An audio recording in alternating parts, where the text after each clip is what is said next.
Is another one coming up today. Actually, Ger, the Clare minors have been in action already today. Now you'll be hoping the seniors get on better because they lost to Galway in that minor quarter-final. They did, Michael, but we expected that they would lose. They're not the best team we've ever had. They did great to get to the Munster final. They beat Waterford and they beat Limerick, got to the Munster final, but well beaten in the Munster final and put up a decent show today for 35-40 minutes. But Galway much stronger, much better and deserved to go through. So it's experience for them, but there was no expectation that they would be in a semi-final or a final. Sure. Looking at this senior game, Liam, I mean, we've been talking so much about the rivalry between Clare and Tipperary, and especially through the 90s when both counties had great teams. How much of that, I mean, obviously the fact that we're talking about it, but how much does it have an impact on today, do you think?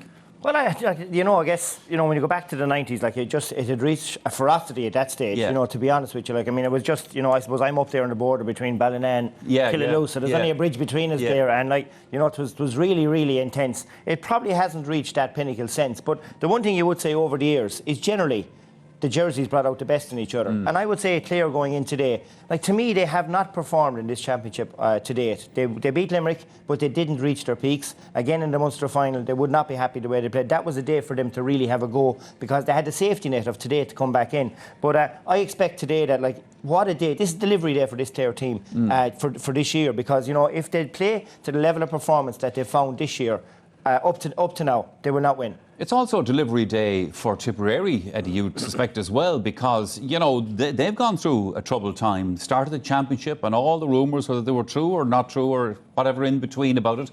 So now they're back, now they have a chance, and if they win today, they're going to be real contenders. Yeah, it's a great opportunity for either team, but you'd say for Tip, they made no secret about their targets this year, and Cork came along and kind of put a little bit of a... they spoiled the party in some ways. But when you look back on Tip's form this year, they have failed to beat all the big opposition. Cork have beaten them twice.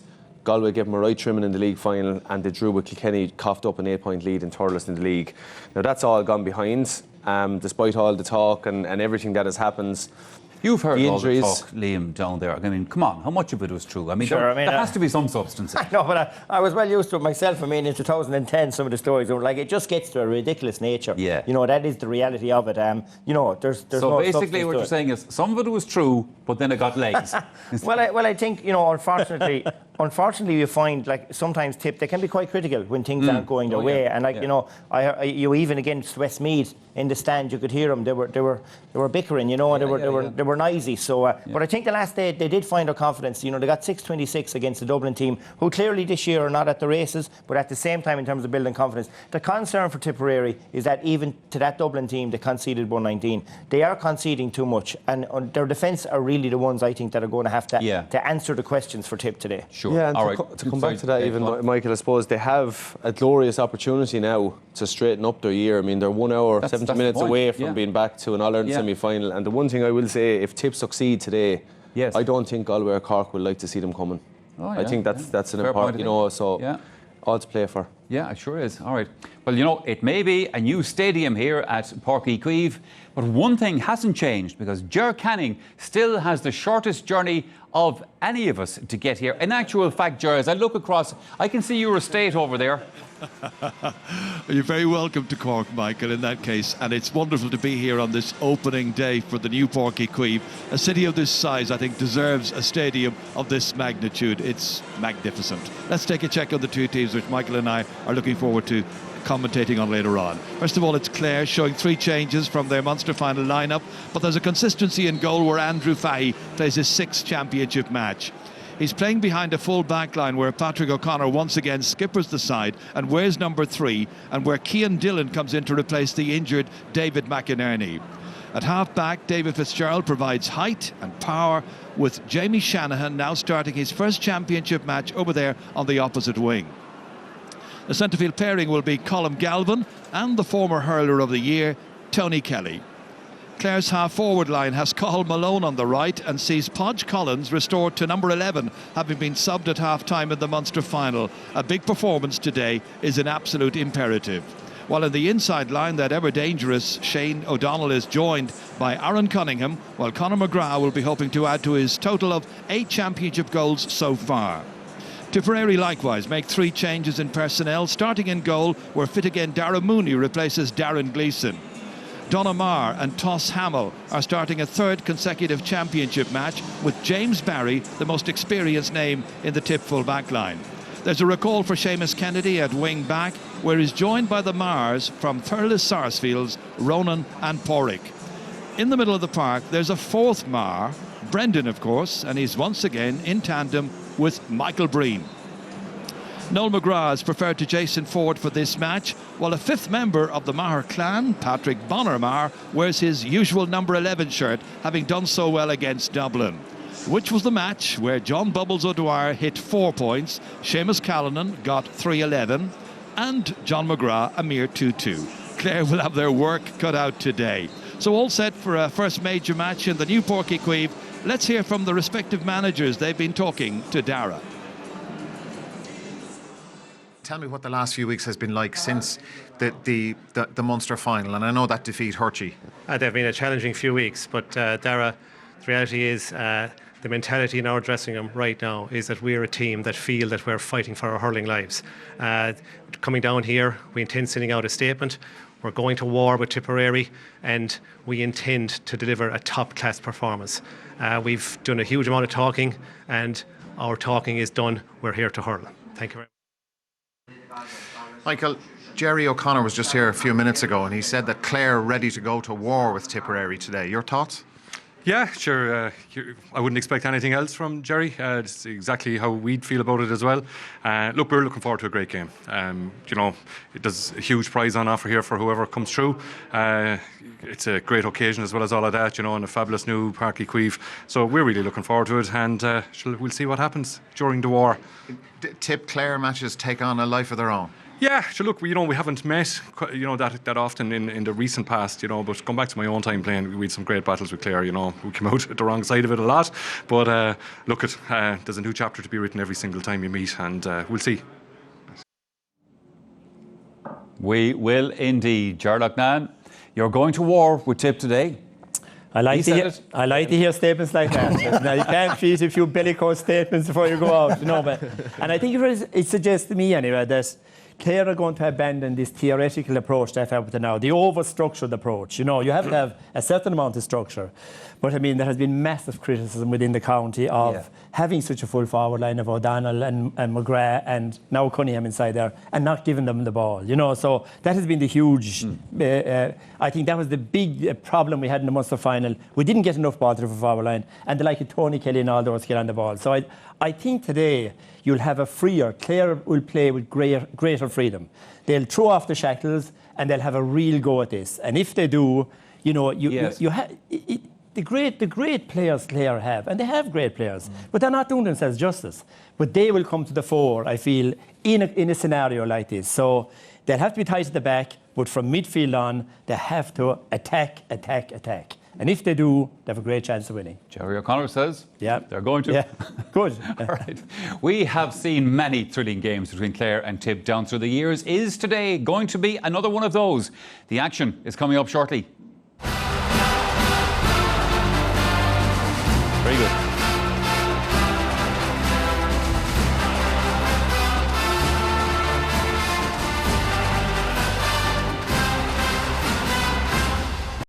Let's look at some further detail on this match. And Liam Sheedy, you have been looking at the Clare team and what you reckon is going to be their game plan for this one today. Yeah, well, I guess, having been at the Munster final and watched them, I was amazed. The amount of ball here is, they had 15 miles on the day, but to me, the full forward line could have taken 3 chairs from the studio here and sat in them for most of that match, which is a crazy. Like, there's Conor Cleary. That ball should be straight away. Fast ball, that's when the inside forward line looks. Instead, he goes out to the wing, out to Cathal Malone, strikes the ball, going away from the goals and off wide. And like the third one here, you'll see it as it comes up there. Like, when you've got a guy like full forward line like they have got to find it. Here's Colm Galvin here.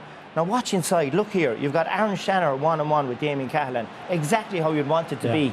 And we go, and again, Colm Galvin goes for a crazy score. So to me, they've got to get the ball into their inside forward line. And this just amazed me all through the Munster final. We could have picked numerous clips here where Damien Cahalane and Colin Spillane were allowed to just pick the ball out and drive ball down into their inside forward line, straight over their half back line.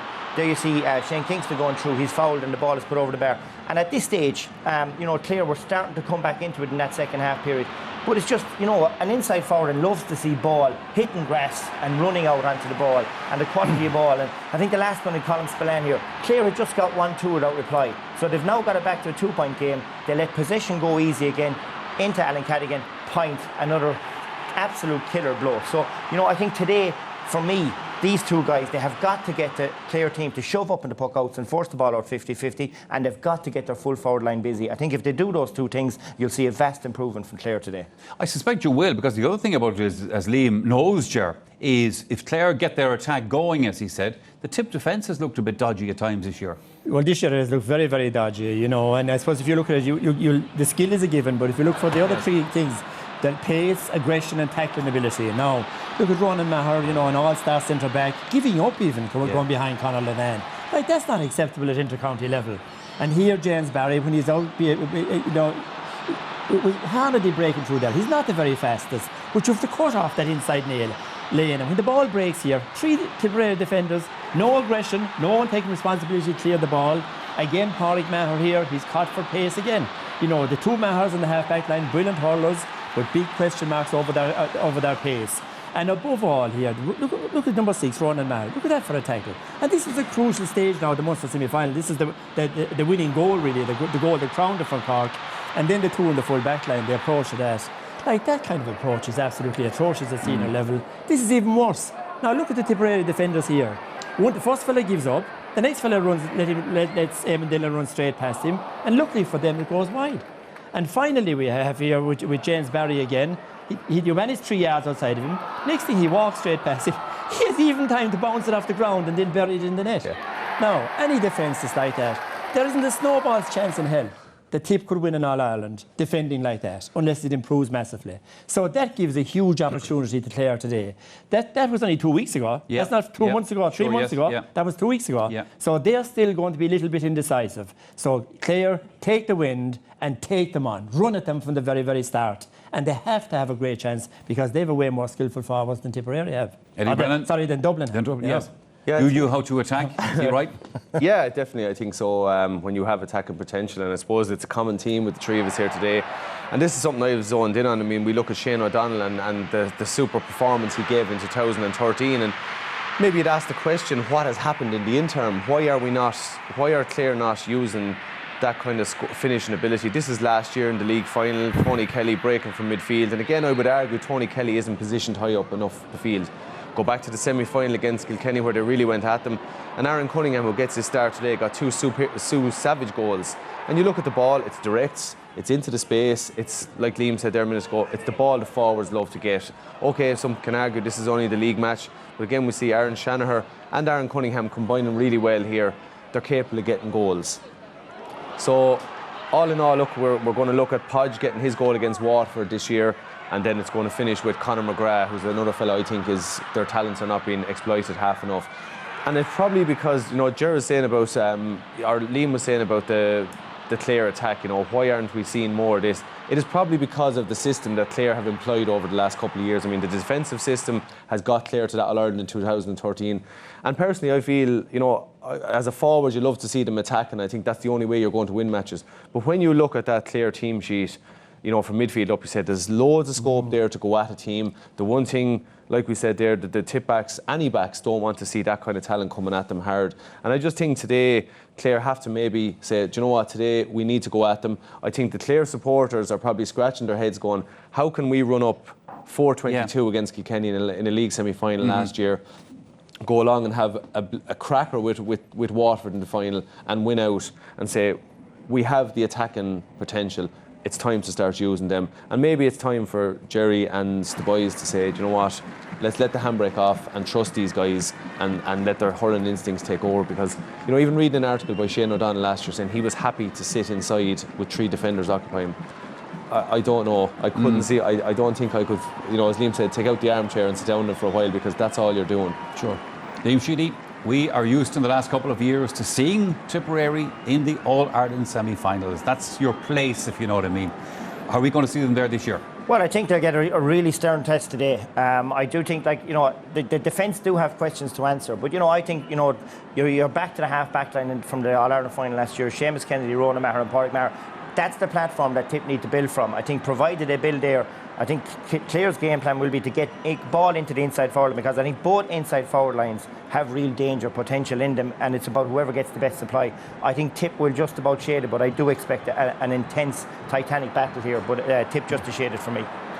Tip just to shade it, Ger? Well, I think what Eddie was saying there today, the handbrake is going to be off today. I think you're going to see a different approach from Clare today. But even with a different approach, they have to toughen themselves up mentally and physically.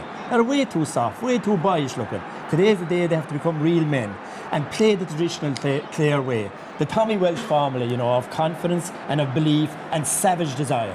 If they do that, and if they use their best artillery, which is from midfield up, if they use that to best effect, I am very, very confident they'll pull off a surprise. And Eddie, you're the referee today. I'm the ref. I didn't get any yellow cards to keep the two boys at bay. But look, I think the opportunity that faces in front of Tip after everything, I think this is a great opportunity for them.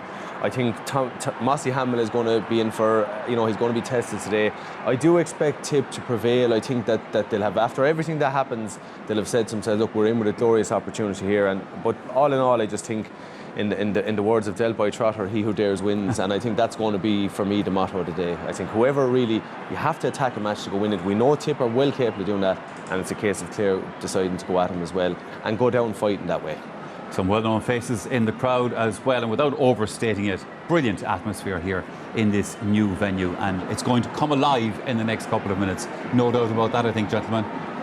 No, it certainly will come alive. I think we're getting a great crowd, and that's the thing. I think you can soak the atmosphere here. There's a really, really good match atmosphere in a place like Páirc Uí Chaoimh. There's a really big crowd in. So as I said at the very start of the programme, I really hope we're rewarded. I mean, if the two manager interviews are anything to go by, I'm expecting that both teams are going to just really go for this, because there's a huge prize at stake. I think the winners are really, really All-Ireland contenders. Now, a reminder that we are carrying live Irish language television commentary for the rest of the 2017 Championship on RTE2 television. Details are available on rte.ie/sport. Another man who knows he's Irish and knows his way around this particular venue here is Donald O'Grady. Hello, Donald. Hello, good to have you with us, but then I suppose you would say the same thing to me, because you have stood on that pitch so many times, Donald. Well, I haven't stood in the new pitch too often, Michael, but no. I stood a while ago, and I just did. Looking at the minor match, the ball doesn't bounce as much as it did in the old surface, and I just brought out a sliotar and bounced it a few times, and the surface is a little bit dead. Now that can cause a few problems maybe for goalkeepers or full backs, where we're expecting the ball to bounce high, bounces low, and cause a little problem. So I'd be looking at that, that could cause a few little mistakes in defences, and I prefer to see teams to see maybe creating goals rather than mistakes in them. But Clare look very tense coming in their bus, Michael, but they look very impressive in their warm up. They look very, very sharp. So we're ready to go then. It's truly the start of something big, a new ground, an old name. Before we get underway, it's good to see the Artane band here, bringing a little bit of Croke Park to Cork, our own Navian.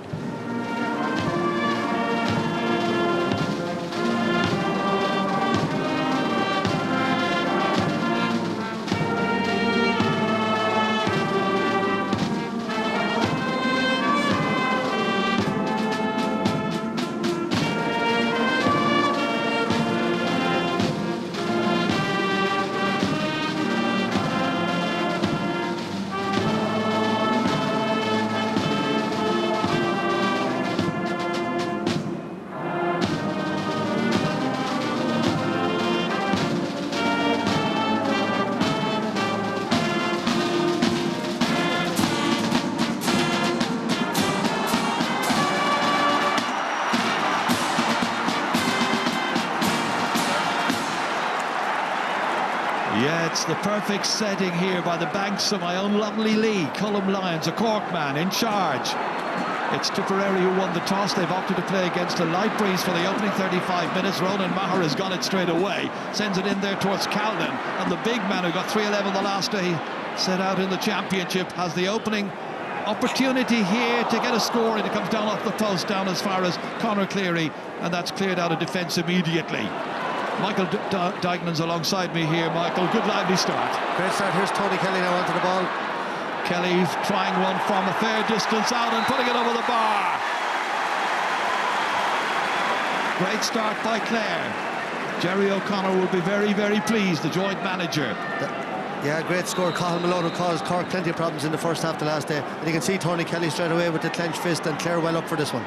Well, you heard what they said in the interviews with Dara Maloney earlier on here. They were going to war, and Michael Ryan is ready to match them. Let's see how the players respond. 3 Clare players going after that one there, showing great eagerness, great determination. Galvin gets it up onto the stick, sets off. Outside here it comes as far as Cathal Malone, loses it. There's an opportunity there for Noel McGrath to level the tie. Bright start. McGrath recalled, anxious to do well here. Yeah, and you see Bonner Maher, look at how quick he gave away that hand pass to Noel McGrath, and he doesn't miss from there. And again, you can see the fist again there, and you can see what this means to both teams. Great atmosphere here, Ger. First game in Páirc Uí Chaoimh, and great history attached here, so both teams well up for this. Fahey's puck out then for Clare, won again by Tipperary. Once again Ronan Maher in there as far as Dan McCormack, slipping it into the inside forward line. The half forwards rather have been withdrawn somewhat more into midfield, trying to create space inside and try to really test that Clare full back line. And they will be tested, you can be sure. That's Seamus Kennedy winning that ball over there, giving it in as far as John McGrath. McGrath from out of the sideline. 2 attacks, 2 scores by Tipperary. Really good opening for them, and the 2 McGraths have scored. Yeah, and I think we saw John McGrath really coming back to form the last day against Dublin.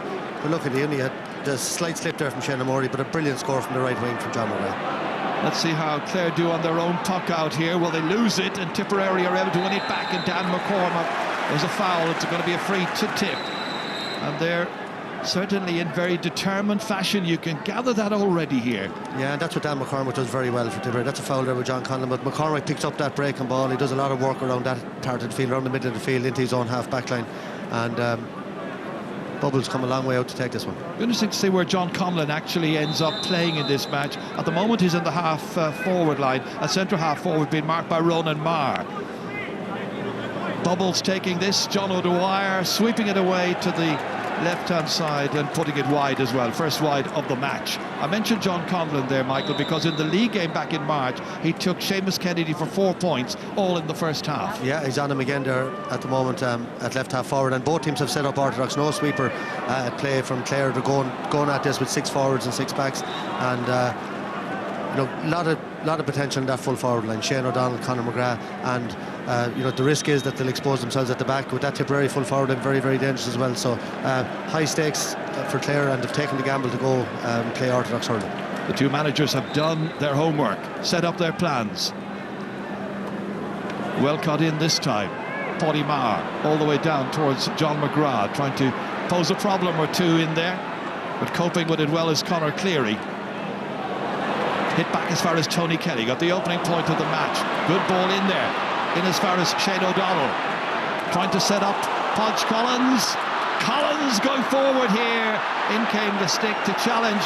Referee says play on. Gets back as far as Shane O'Donnell again. He gets a second effort at it, and he puts it over the bar. Brilliant opening to this All-Ireland quarter-final, coming to you live from the new Páirc Uí Chaoimh. Yeah, and Jerry, you see the subtle change there. Tony Kelly, you know, one criticism of Tony, a brilliant hurler, going for those shots. That was probably a free in there as well, but Shane O'Donnell put it over. But you saw Tony Kelly playing a low ball into Shane O'Donnell. He controlled it well and into Podge, and there was a goal chance there for a second. There was a great block as well by Donna Maher just before all of that. Now it's Seamus Kennedy coming out to try and win this one. Pushed out over the sideline. And the end result is going to be a line ball to Clare.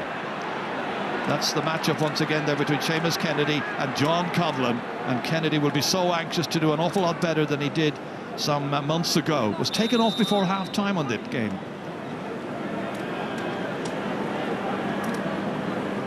Line ball to Clare, which is taken by Kelly once again, hoping to get a return pass. Doesn't quite come to him because Seamus Kennedy is busy in there, but it's stolen back by Kelly. Down it comes here as far as Conlon, got loose, able to swing his stick at it, but not with the necessary level of accuracy. So 2 points apiece, and a wide apiece as well. Two sides who know one another really, really well, coming into this match with a lot of questions to be answered by both sides. Have Tip really made a full recovery Was that Dublin performance just a flash in the pan? Were Dublin so excessively weak on the night? And what about Clare? Can they show us the real Clare? They certainly didn't do that for so much of the Munster final. Back out here as far as Cathal Mallow. Gets enough space. Down there into the corner as far as Conor McGrath, trying to steal a march, and does really well. McGrath had time, had opportunity, having beaten Donamar, but he wasn't able to steer it over the bar. Yeah, it was a really good chance. He showed very quick feet. I see, just noticed a few players slipping. It might just be the new surface, Jerry, just getting used to it, but certainly 3 or 4 players have slipped in the opening 6 minutes. A couple of misses, of course, as well for Clare today. Absentees, Aaron Shanahan and David McInerney in particular. Big loss for them in that full back line. In there at the moment is Patrick O'Connor under that dropping ball. But once again, it is Seamus Callanan who's out to win it.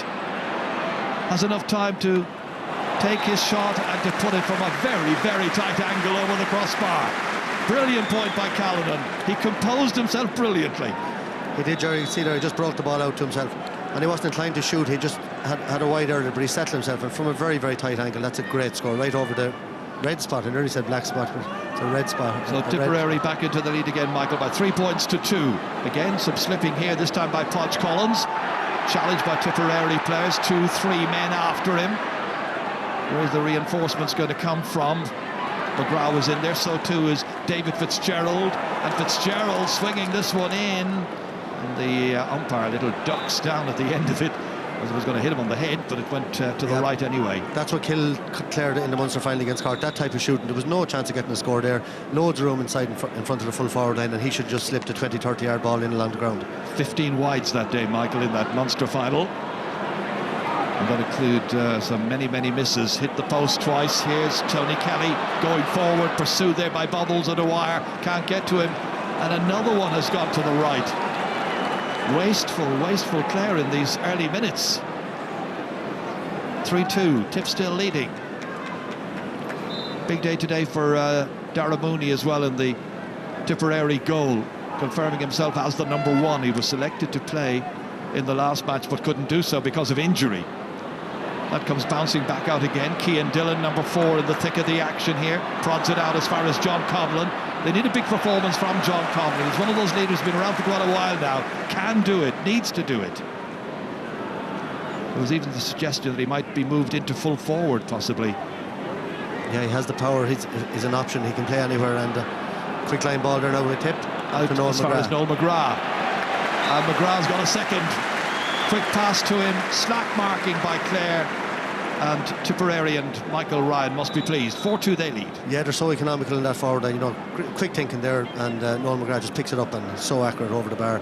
And Tip conceding a lot this year. I think they're averaging 28 points against. Last year it was only 19 in the championship, but they're still scoring massively at the other end of the field. And Clare, as I said, giving them plenty of room inside that front forward line at the moment. Down through the centre it comes this time, beautifully touched on.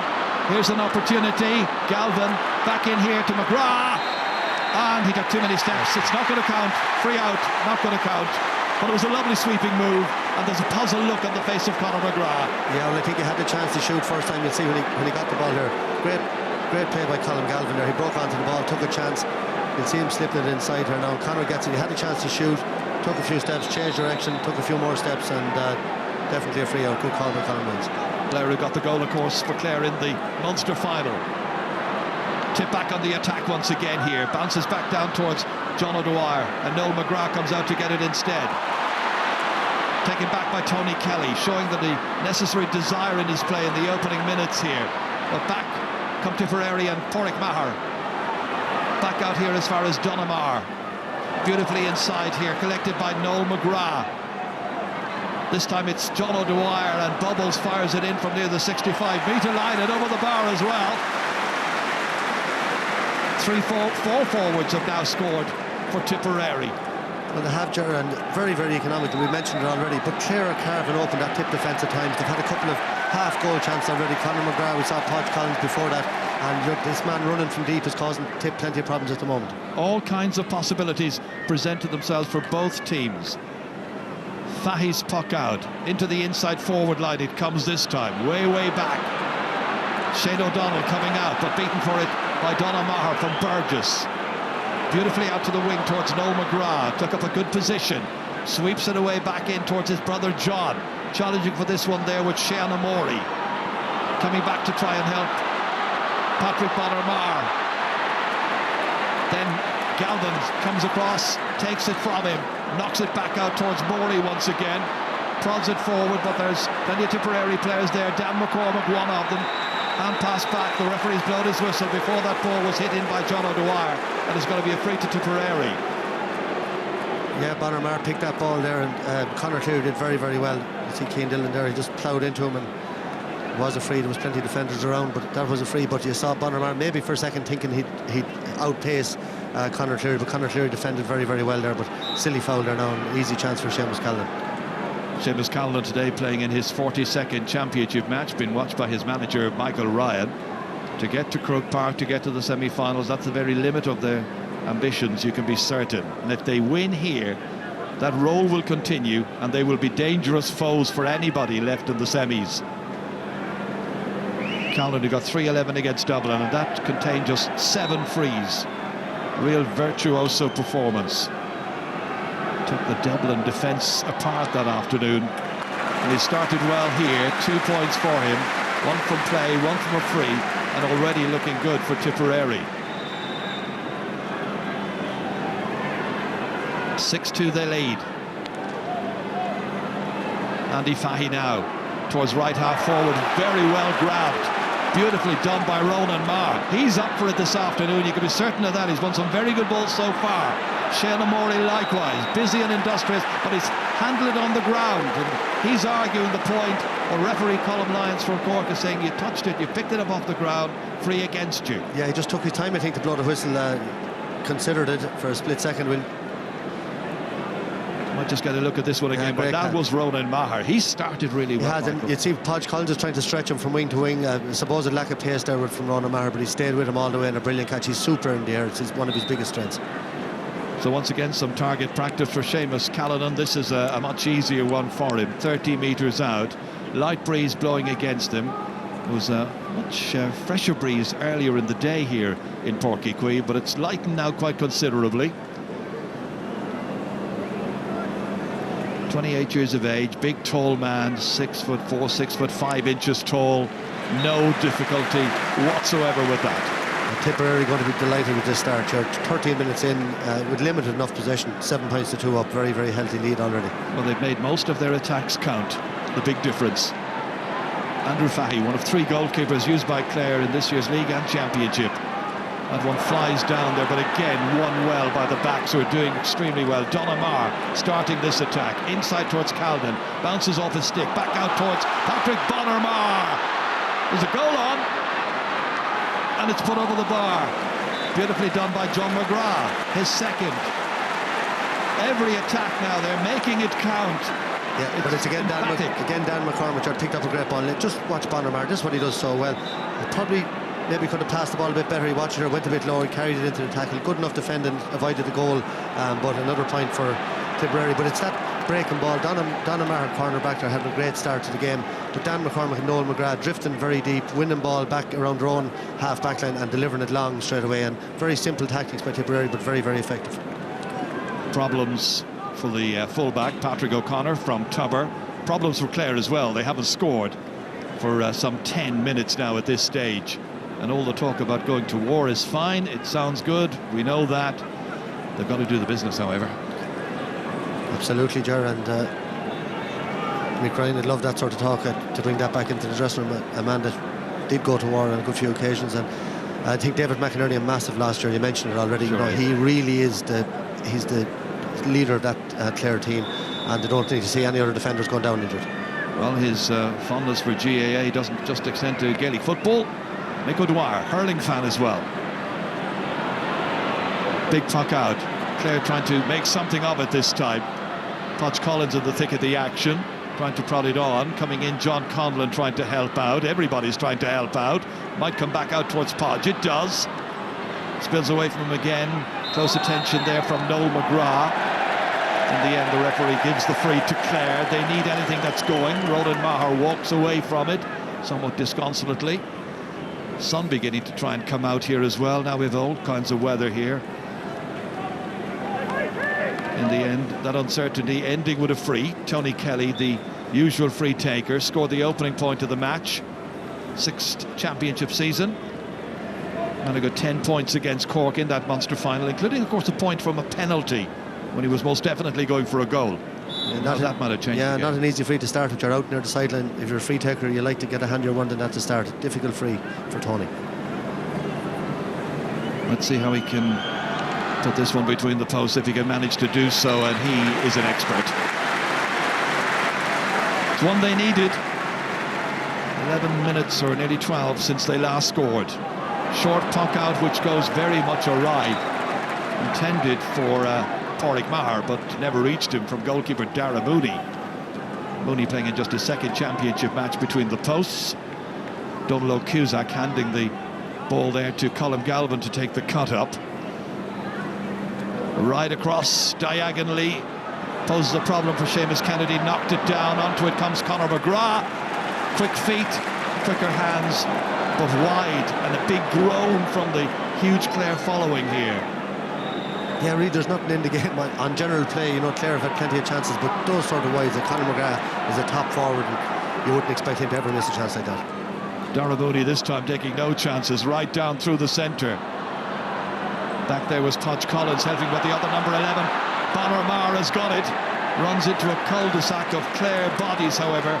Galvin, one of them, Colm Galvin, emerging with that. Into the inside forwards, down went Donagh Maher, slipping, helped out there by Ronan Maher. Then it's Pádraig Maher who comes onto it. Drives it back in there, looking for Seamus Callan, being marked by Patrick O'Connor. And O'Connor comes out, shows good pace, good awareness, good vision, and gets it out once again, this time to Cian Dillon.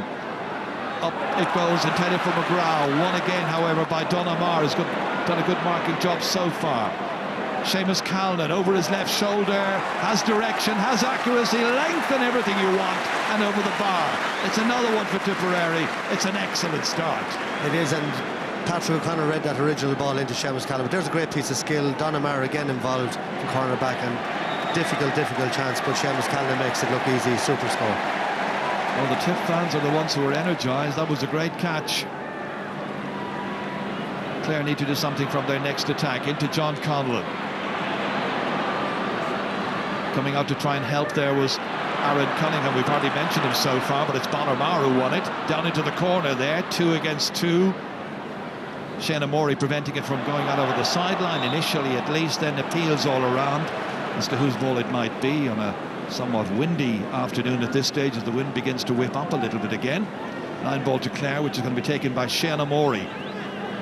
Yeah, during a big feature Tips play that I haven't seen all year today is the support play. Every time the ball breaks, there's a second man coming in. We didn't see that against Cork. We didn't see it earlier in the year, but you can see it today, that there's always a man coming back to pick up the breaking ball.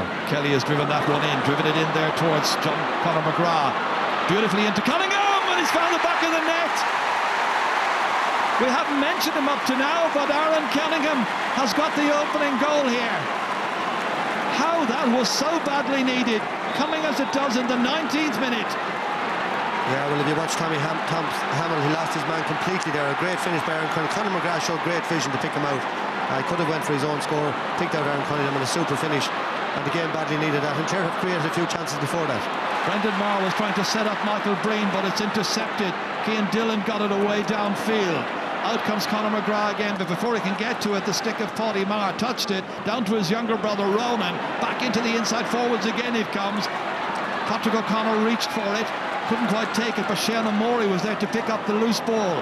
Back out once again towards Cathal Malone, challenged strongly there by Dan McCormack, helped out by David Fitzgerald. Down it goes once again, beautifully caught by Shane O'Donnell, takes off 20 metres out, delivers the hand pass. There's another goal here, and a second one has come for Cunningham.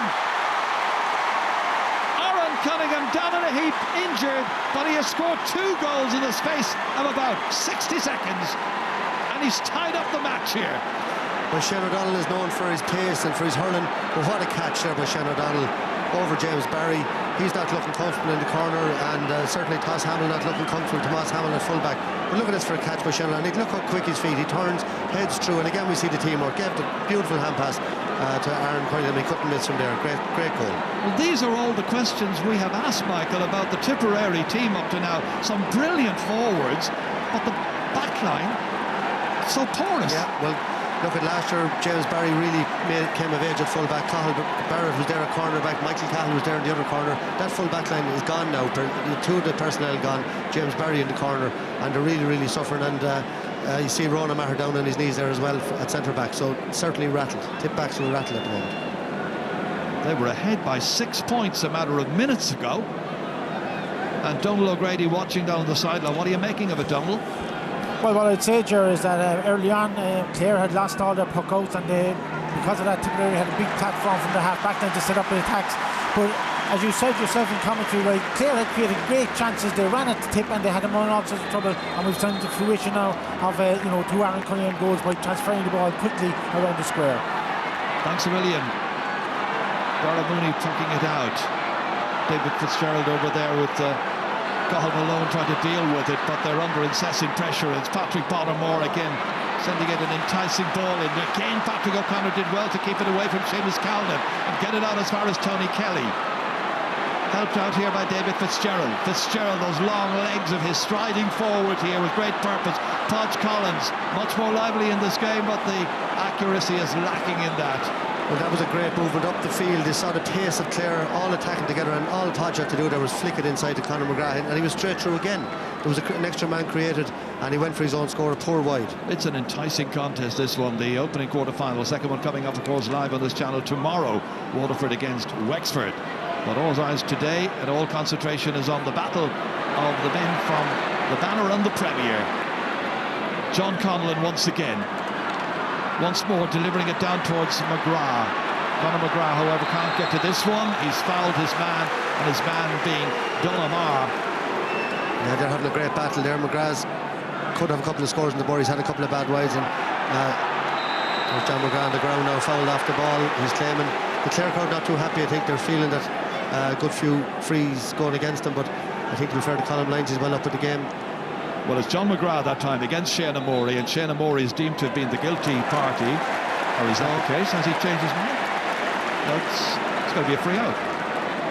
Yeah, I don't know if he got a word there from the linesman or something, but he certainly indicated a free in first. Michael Ryan isn't one bit pleased.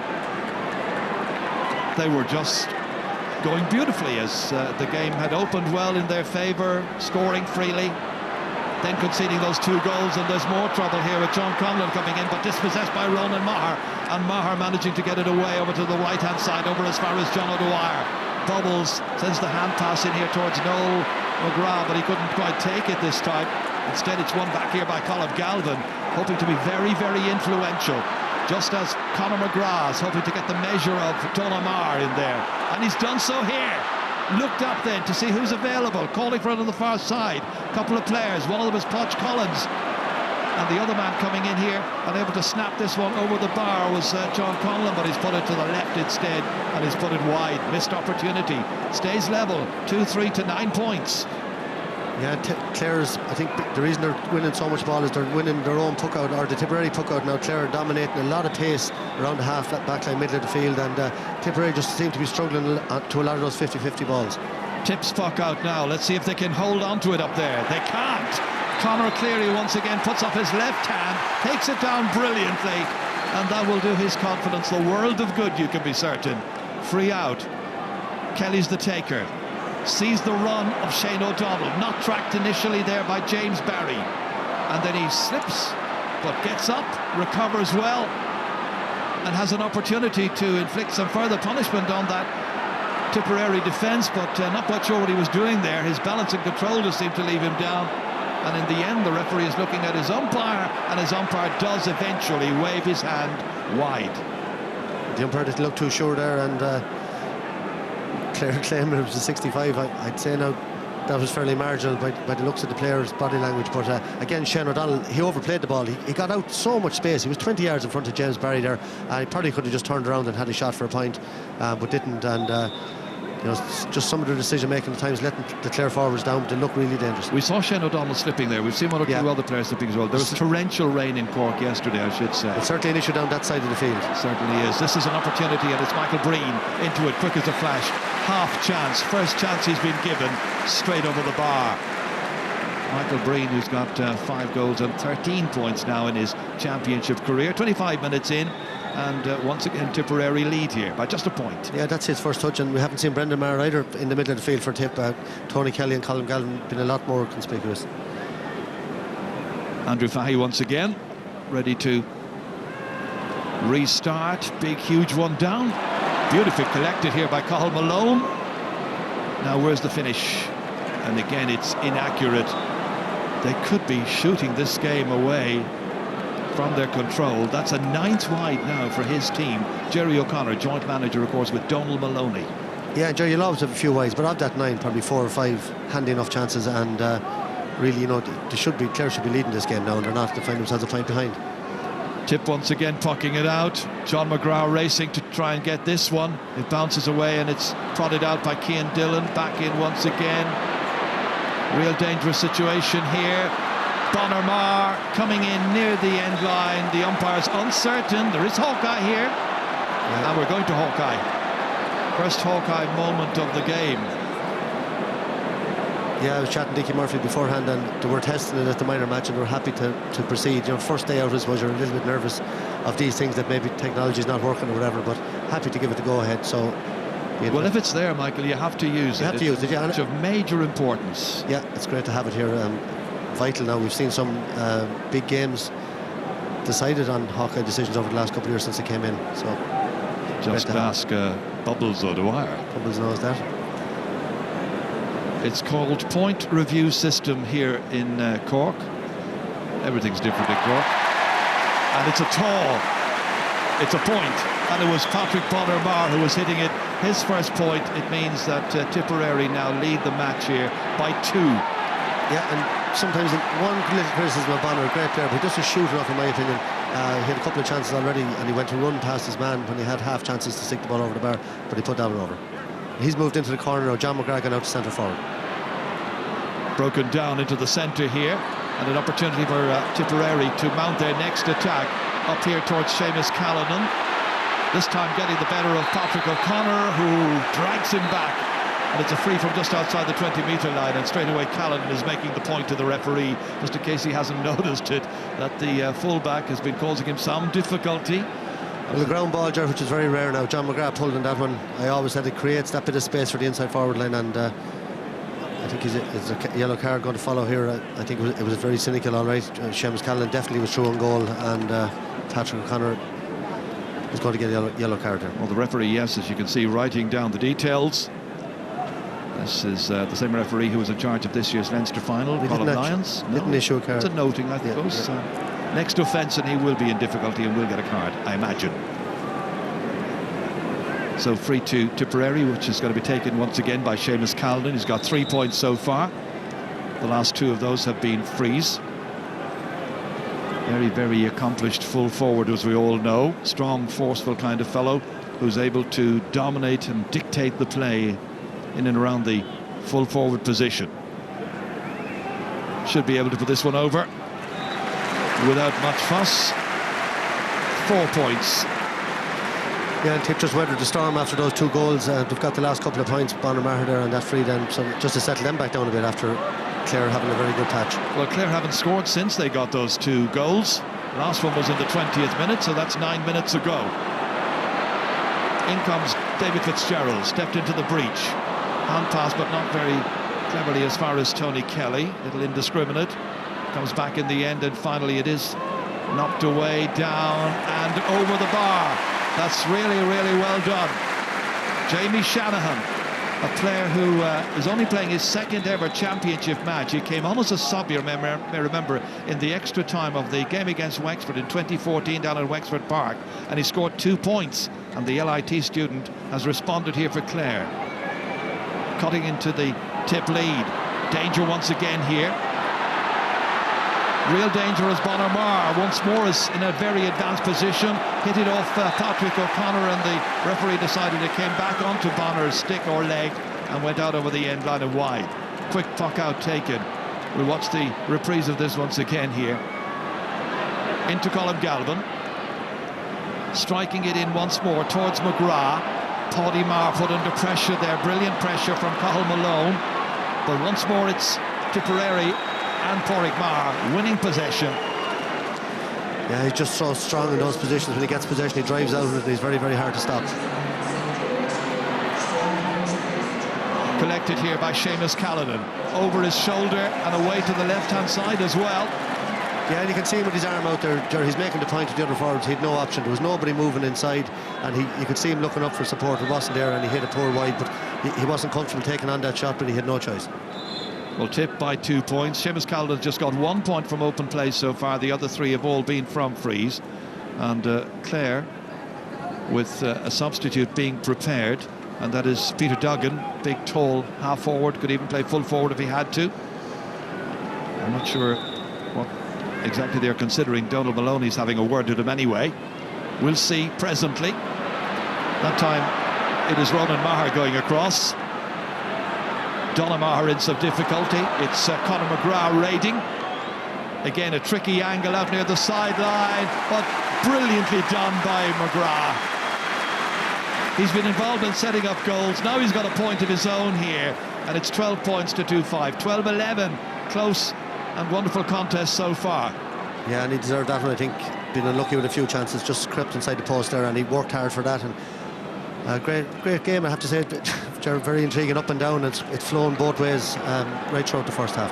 Conor Cleary missed that with his stick, but there's a support player immediately behind him. Cian Dillon leaving it behind, however, under pressure there from Patrick Bonner-Marr. What a match he's playing so far. Right in the thick of the action the whole time, indiscriminately hitting that one, however, to Conor Cleary, who intercepted and then helped out by Dillon, and eventually the referee has blown his whistle, and it's going to be a free out for Clare. Player going off is going to be John Conlon, and the player coming on is number 21. That's Peter Duggan. Lightning did not strike twice. Conlon, who got 4 points and really caused all kinds of problems to Tipperary when they met in the league, not functioning as well today, so withdrawn in place of Peter Duggan. Big call earlier, there's only a point in it. You know, Conlon's a very, very experienced player, capable of getting a few scores. Unless, of course, he was injured, which we didn't see any indication of that. Fahy taking the free, down towards Peter Duggan. First involvement for the number 21. Scoops it in over the head of Ronan Maher. Goes after it himself. Then the shoulder from Pádraig Marr. Then the shot. Flashes right across the face of goal. And it's now a 10th wide by Clare. A tip of only 3, Ger, so that's the story of the game so far, is in that statistic. Tip, you know, really, really economical, and short puck out themselves there now that nearly got them in a little bit of trouble. Yeah, Clare have been wasteful with their attacks. Grateful to have those 2 goals. This breaks down to Michael Breen, trying to break through. He's got 1 point already. No way into the centre there. David Fitzgerald blocking the path to goal. Comes back out towards Colin Galvin. Low in there, but collected by Pádraig Marr. Has a support player to his left-hand side, doesn't use him, but hits it forward with accuracy here. Played beautifully by Dan McCormack there as far as John O'Dwyer, and O'Dwyer puts that away to the right, so it's now a 4th wide by Tipperary. John O'Dwyer with just 1 point so far. Tense for everybody on the sidelines from the 2 management teams. Not a great puck out. Comes back to Calnan from that tip down, and he's put it over the bar. That was a bit of a gift. He was anticipating. Good anticipation by the big full forward. 5 for him, and now 13 for Tipperary. Yeah, it was Noel McGrath, I think, who read the puck out and got a touch to it, and Callan doesn't miss those.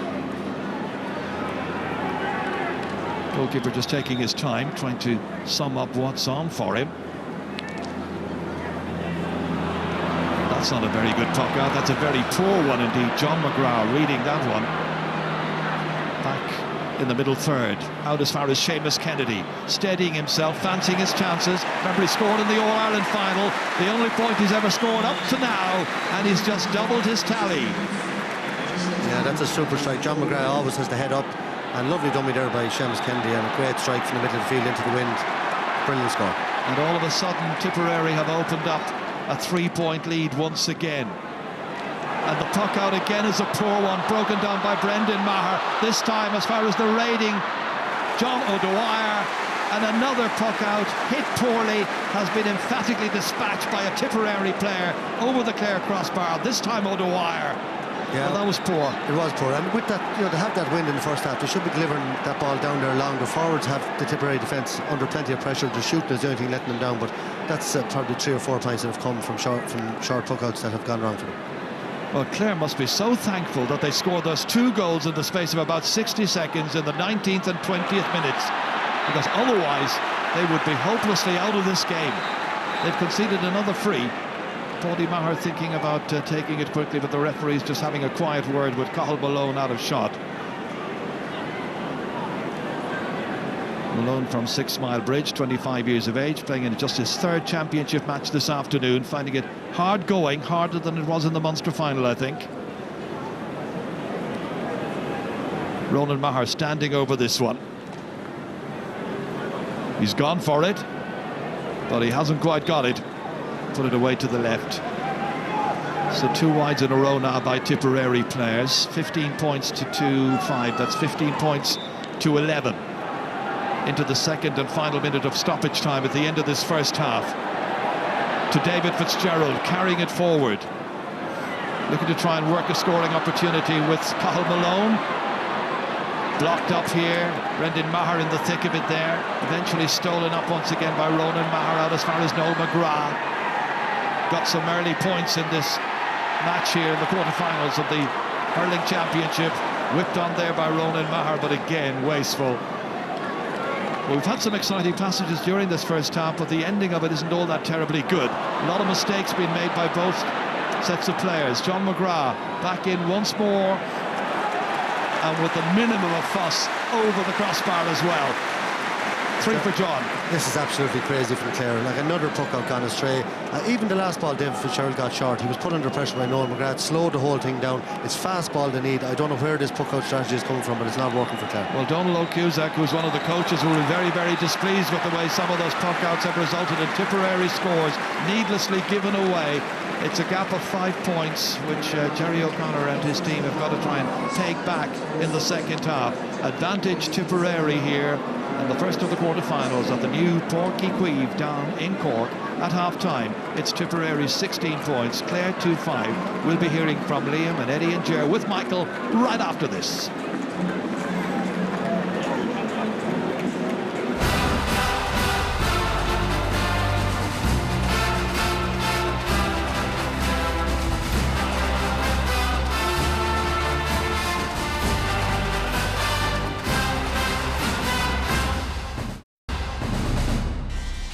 Here at Porky Queeve, we are at half-time in the first of this weekend's All-Ireland Hurling Championship quarterfinals. Tipperary leading Clare by 16 points to 2 goals and 5 points. Advantage to Tip by 5 points.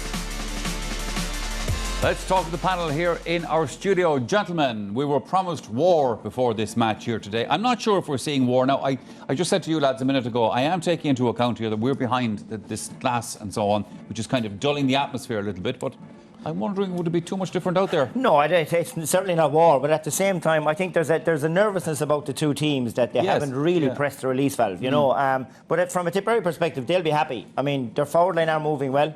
They've 16 points scored. 5 of the 6 forwards have got on the scoreboard, and every time it comes up, they look like they have the beatings of their man. So that area of the field, Michael Ryan and his management team will be very happy with. But if you switch to the other side then, and like Clare got 2 goals, they definitely had another 1 or 2 chances of goals that they could have raised green flags with, and they've had double-digit wides yet again. So their use of the ball again hasn't been to the high standard you'd expect at inter-county level. So it's still very much a tip. I think 5 points up. They'll be happy to be in that 5 points up. But every time the ball goes in and quality ball goes into the inside forward line, that Clare team do look like they're on a mission to get goals, and they've got 2 already. Now, look, obviously yourself and Gerlach Nan have a vested interest in this game, but I have to say, as a neutral watching it here, Eddie, Loughnane, you were doing a lot more growling in that first half.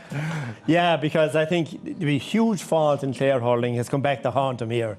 And that's the inability to win their own ball, especially in the half-forward line. You know, the ball is going long, coming down there, the Tip half-back line are completely in charge. Now, if you want to expose the back line, the first thing you've got to do is to get the ball. And that's the big problem. Podge Collins can't win the ball. John Conlon is now taken off. He couldn't win the ball. Malone couldn't win the ball. Those three have been cleaned. So it's making it easier because Tip are really good when facing the ball. They're brilliant skill. They're great in the air. So they're winning the ball. So what have Clare done now? They've tried to go short. And they've made a total, absolute mess of it. When there were 2 points in it, that after handing 4 points now to Tipperary before half-time, to really hand them the initiative. And if you look at all the games, the All-Ireland final last year, all the championship, that 5 minutes before half-time has become absolutely vital. Tip have now seized the initiative, and it's going to be very hard to take it back off them. It is, and the funny thing about all of that obviously, Eddie, is true, but then we had this moment, or a couple of moments, when Clare snatched 2 goals off their opponents. Yeah, it threatened to go away from Clare very early. Tip opened up a 6-point lead, and then look, route one ball, you know, we talk about in defensive systems, again, attacking the ball, Conor McGrath, and it's the timing of the pass. He finds Aaron Cunningham, and you know, I think there was a small little angle between Mooney and Dunamar, and he squeezed it through, in fairness, so he got maybe a fraction lucky. But it's the way he peels off to the right, giving a great option to Conor McGrath, making the defenders choose. And then this one here, I think we've seen it in slow motion. The height Shane O'Donnell gets off the ground here, and the hang time takes a good clout in the hand. And again, the timing of the pass. I would question maybe how quick young Mooney came off the line there. Maybe he could have held his ground a small bit longer. I think when you see, you know, Darren Gleeson, he tends to hold his line a little bit more, and maybe I suppose an attempt to pull him down there that maybe failed. But that has breathed life into Clare when it looked as if we were just saying it here in the studio that if Tip create a goal chance here and converted, this game could be over and it could be a massacre. And it has, you know, breathed life into them. So thankfully for them, they're back into the match. But just on Gerard's point there about the puck outs, they seem to target Paddy Maher of the puck outs, which to me is a strange one. They tried to go after, you know, Colin Malone down there, which is a surprise. And Podge was running Ronan Maher around, but Ronan Maher has steadied up. And when they hit the purple patch, Clare, Tip have adjusted to it now. And you look at the scores, then okay, it's 16 points to 11. It's 16 points to 7 scores, and that's probably the difference. All right, we pause here for a short while. Clare versus Tip, part 2 coming your way shortly. And also coming up after the break, there's a chance for you to win a weekend in Dublin for this year's All-Ireland football final.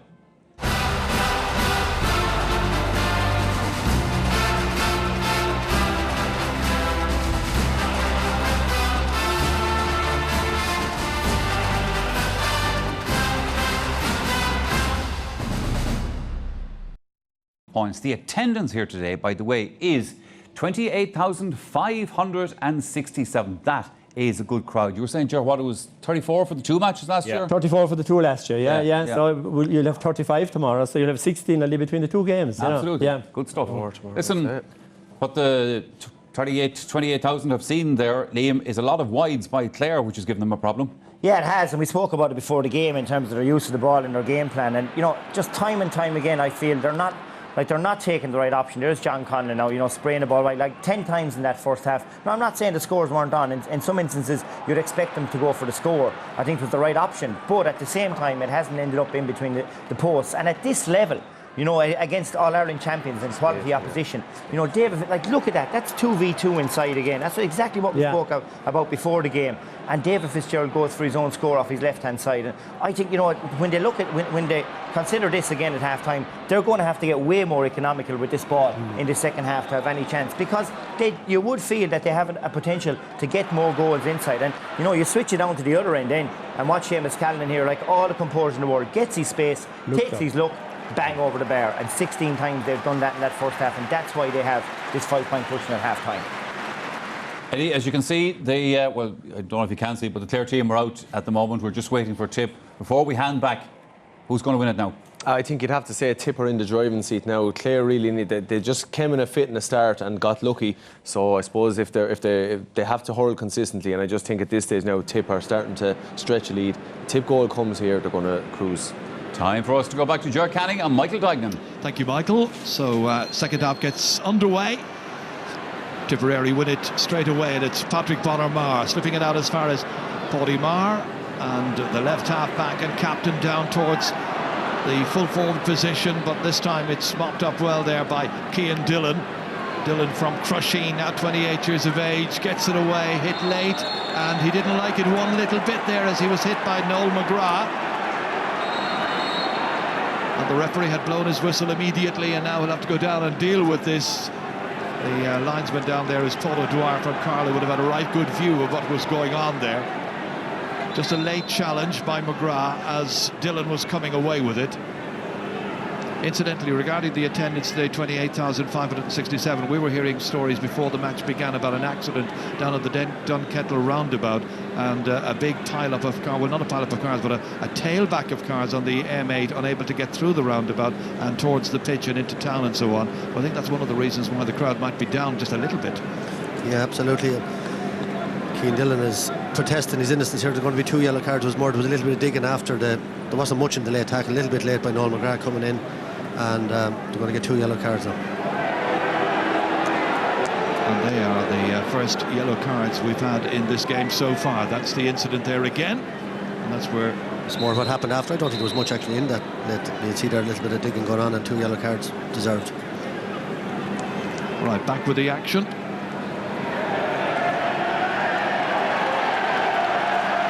And the action is going to be a free for Tony Kelly and for Clare. 2 points for Tony in the first half. First of those was from open play. First point of the match indeed as well. 5 points between the teams.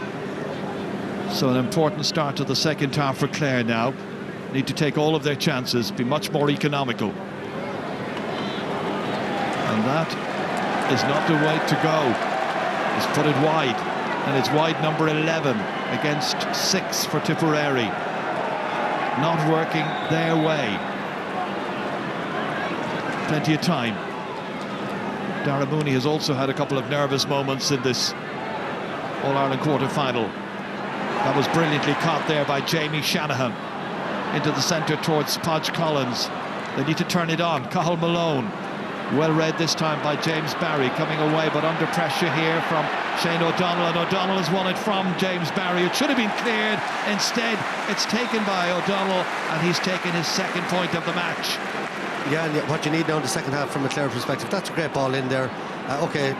James Barry should have come away with it, but it gave a chance to the full forward, and with the pace that Shane O'Donnell has, he's always going to close you down, and super score from him. And if Clare have that discipline to keep playing that ball into the full forward, and they could get right back into this game. Brilliant catch by Conor Cleary from Dara Mooney's puck out, outside towards Cathal Malone, under pressure there from Paddy Maher, still managed to get enough on it, but out over the sideline.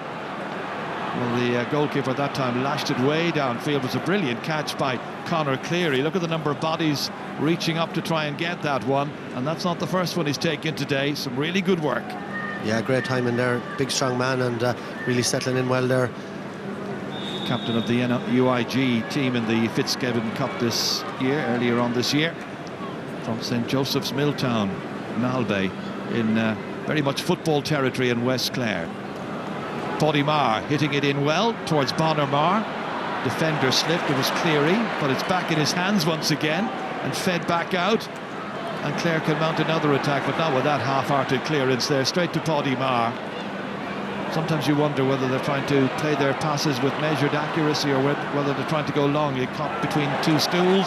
Not John O'Dwyer availing of that error by the Clare defence to get point number 3 for the afternoon for himself. Yeah, well, look at the great first touch for John McGrath, great feet, but the ball from Paddy Maher again, he does that so often. It's a terrible clearance straight to Paddy Maher, and he's going to punish you with that crossfield ball, and a lovely score by John McGrath. Up this time towards Peter Duggan. In comes Podge Collins, surrounded by 3 Tipperary players. One of them is Ronan Maher. Comes out with it here, tries to hand pass it, but under pressure there from Tony Kelly.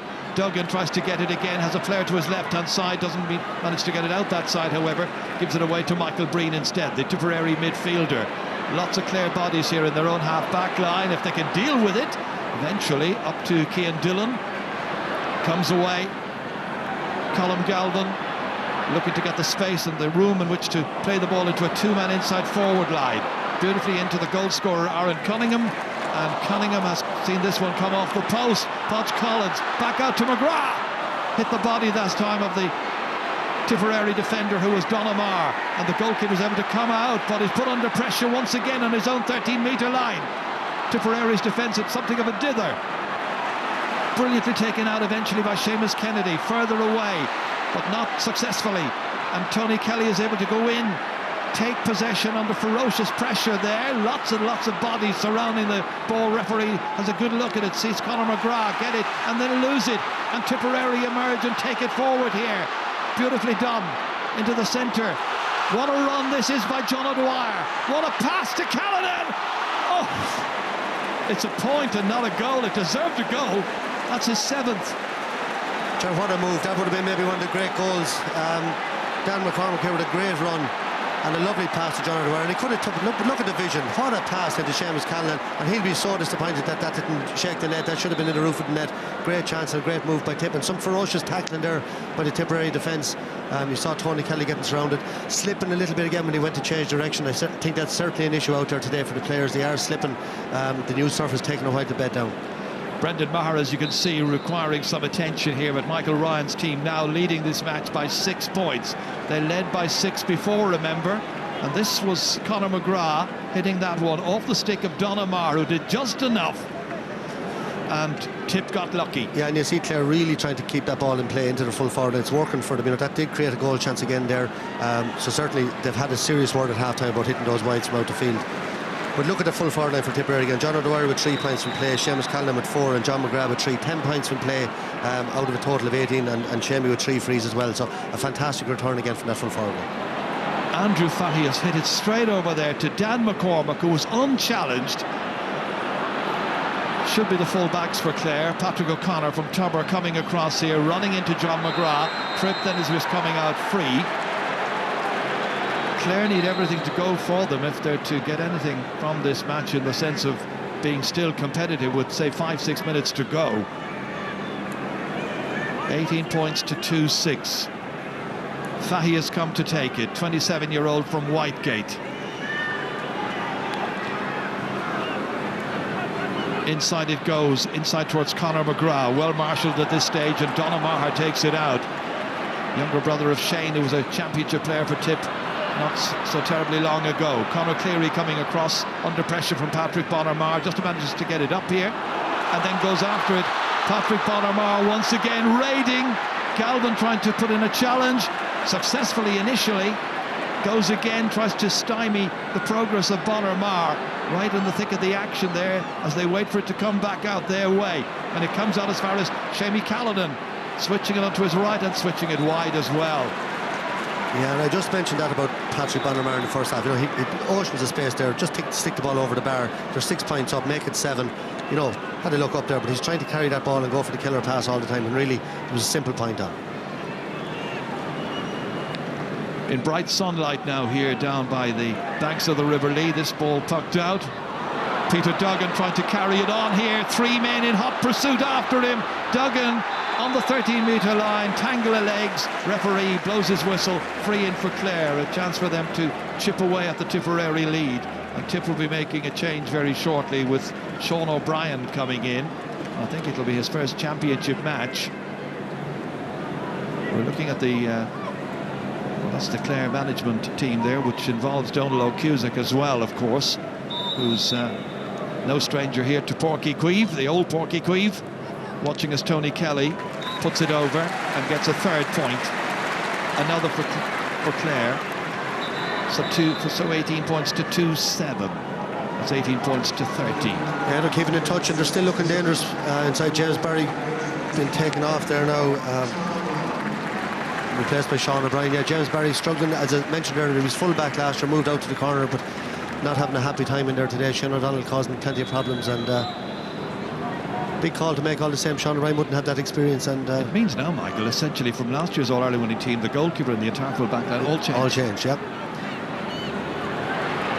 Jamie Shanahan waiting over here in space and hitting it forward. There was Cathal Malone, beautifully down to Conor McGrath. Needed a second or two to get possession of this and bring it under his control. Slipped in low, the referee saw a foul, there was nothing coming of it, and he blows the whistle for the foul by Donamar. Free into Clare. So a chance now for them to get within 4 points of Tip. This is where Maher fouled him there. Then McGrath got up, fought on, tried to bring the ball under his control. Referee decided nothing was coming of that. Good refereeing by Colm Lyons. Free into Tony Kelly.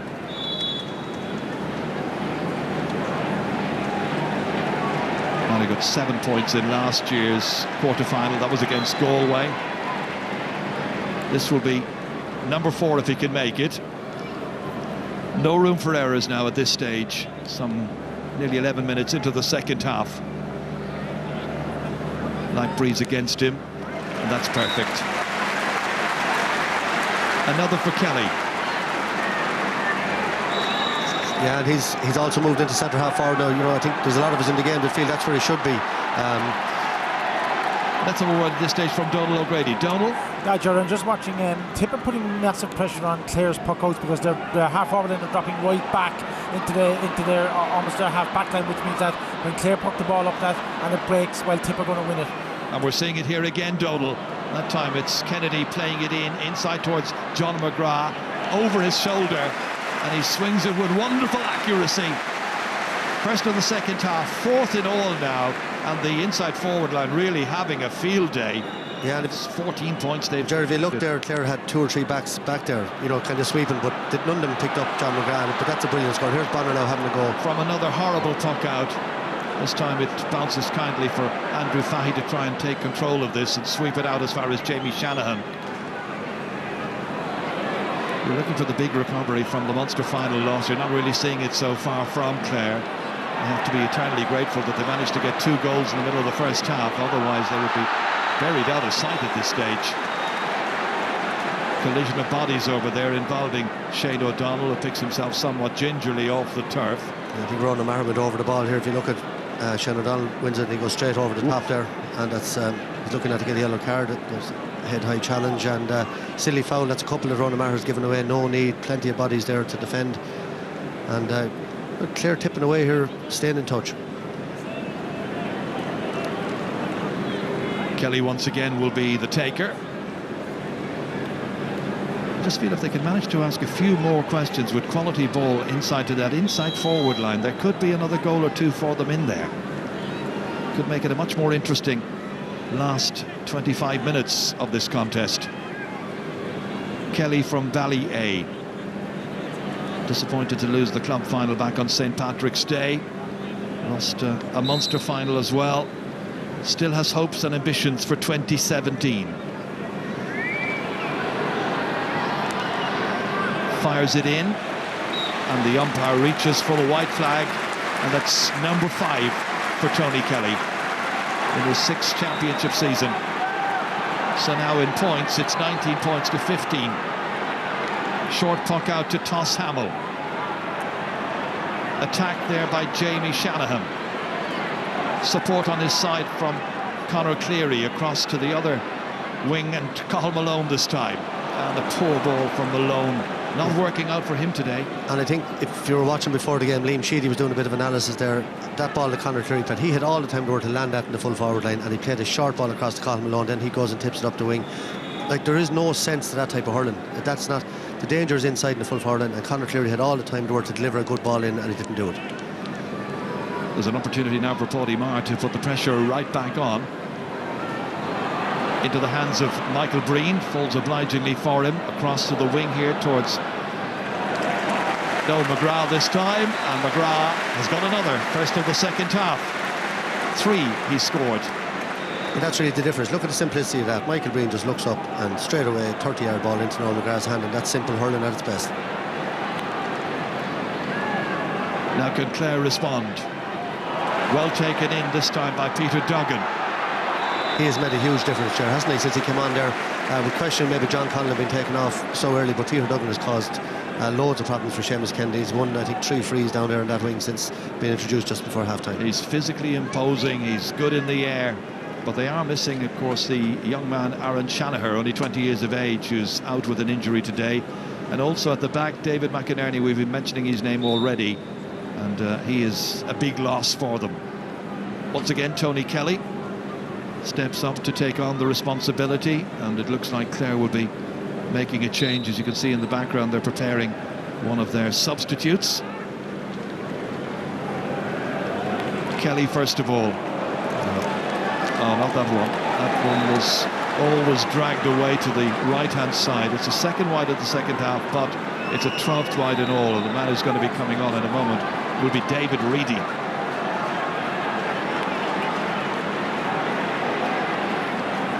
Short puck out again to Toss Hamill. Clare's surrendering that. No pressure on the fullback when he was playing the ball out. Only as far as Conor Cleary. Across here it comes. David Fitzgerald. Waiting for it there was Jamie Shanahan again. Pressure applied by Tipperary. Tip doing enough. John McGrath thought about the little pass inside, then was closed down by Podge Collins, all a little untidy. Back out towards Dan McCormack under pressure, this time from Peter Duggan. And Duggan decides enough of that, let's have a go from 50, 60 metres out, and he sweeps it into the wind and away to the left and wide once more. We're going to be accused of repeating ourselves here, but again, 3 men inside the full forward line. Clare reverted a bit to a bit more defensive there in the second half, but still 3 men inside. The ref has gone in to have a word. It's a bit of off the ball stuff. It's going to be there's a yellow card. Toss Hamill, the one who's got it, from Moyne Temple Toohey. So he's the third player to be yellow carded in the contest. David Reedy's going to come on. Player is going to go off will be Podge Collins. He was replaced as well, you may remember, in the Munster final a couple of weeks ago. Didn't make the desired impact in this match. Unable to turn it Clare's way. Let's see what Reedy can do. Dara Mooney's long puck out, handled with a bit of difficulty initially there by David Fitzgerald. Finally cleared, but only as far as Ronan Marr. Some of the clearances out of defence have been not what you expect from a championship team playing in the quarterfinals. And they're under pressure again, Clare, from McGrath. Quick as you like, so incisive, so ruthless in their approach. 5 for McGrath. His team are doing it now. 21 points already scored, and we haven't played 53 minutes yet. Yeah, just looking at Ronan Maher, Pádraig Maher, even Brendan Maher, when their men move up the field, they're just staying back there. They're just creating a blanket sort of across the half back line, and very, very happy to stay there, win the ball, and then switch that diagonal ball to Drew McGrath and Bubbles at the wire, who are causing lots of trouble. And Tipper thundering forward again as Dan McCormack having taken the pass from Michael Breen. Back there went Tony Kelly, still doing his little bit to try and stem the tide, if it can be done at all. One back again by John McGrath, back as far as Noel, his brother, and over the bar. Terrific work. They just need the minimum of time and space, and they avail of every opening that comes their way. And it's the McGraths once again. Yeah, just a little movement there. He took an extra yard to create the space. Here's the ball going into the square here now. Inside towards Shane O'Donnell. Lowe goes on, takes on his man. Delivers the pass inside to Conor McGrath, and the referee has blown his whistle following the foul on Shane O'Donnell. Again, nothing happening from the advantage the referee was trying to allow. It'll be a free in, but there's already 7 points between the teams, and Conor McGrath and company now begin to think in terms of maybe needing a goal pretty soon. It's going to be David Reedy is going to take over the free taking here. That hasn't really been a massive problem, but from this distance, 22, 23 metres out, should be no problem whatsoever for David Reedy with his first free of the game, having just come on to replace Podge Collins. No time to delay, have to maximise every opportunity that comes their way. So now the lead is back down, I think, to 6 points. Donald O'Cusack there will be disappointed on his return to Páirc Uí Chaoimh.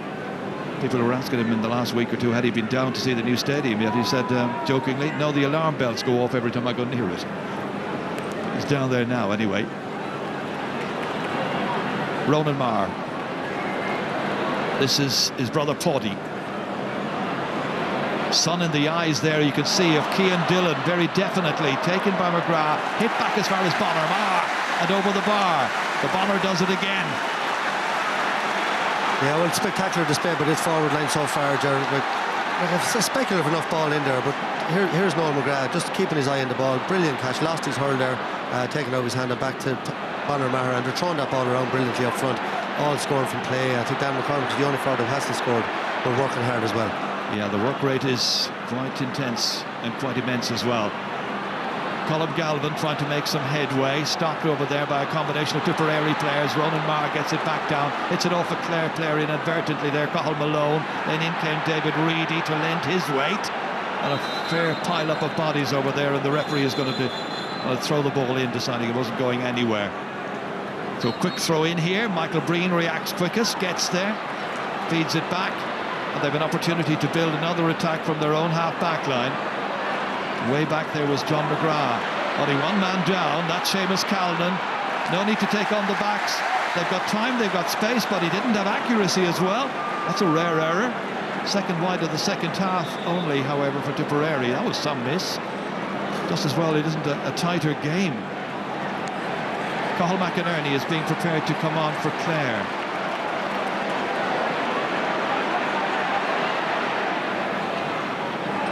Picking it up here is Jamie Shanahan. And Shanahan's shot carries away to the left-hand side, and yet another wide. They have shot themselves in the foot today with some dreadful shooting. They have, Jerry, you can't blame management for that. The players out in the field, they have to make those decisions when they get the ball. And really on top in their full forward line, but they're not giving them the ball. They're just hitting loose shots all throughout the game, and form of madness, really. And we see Tip on the other hand, throwing that ball around, picking out the right option, and really that's the difference. Tipperary I don't think they're forced to wear last year, the full back line, not obviously all missing as you mentioned earlier on, but for midfield, particularly up front, their midfield even quiet enough. Michael Breen, Brendan Maher quiet today, but their forward line is on fire. So Cathal McInerney is on, Malone is gone. And McInerney, a player who'll be remembered, I think, from 2013 when Clare were on their big roll towards the All-Ireland final and victory, when he got a couple of goals against Wexford in a match which went to extra time, I seem to remember on that occasion.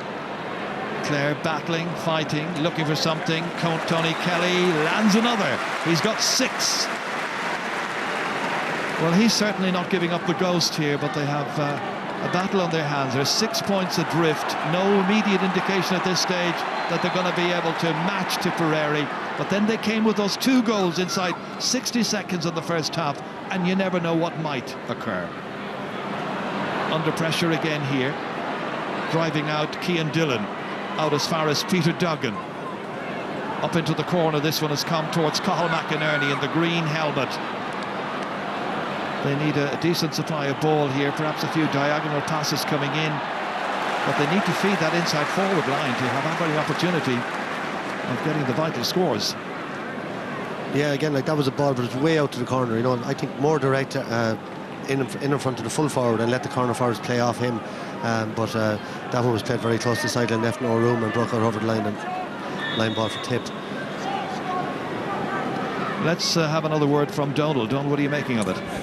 Well, I'm taking your point about the Clare full forward line, but they're actually operating very, very deep, and I'd like to see Shane O'Donnell operating in front of the square. He's on an inexperienced Sean O'Brien, and I think that might prove dividends because Clare will need a goal or 2 to get back into this game.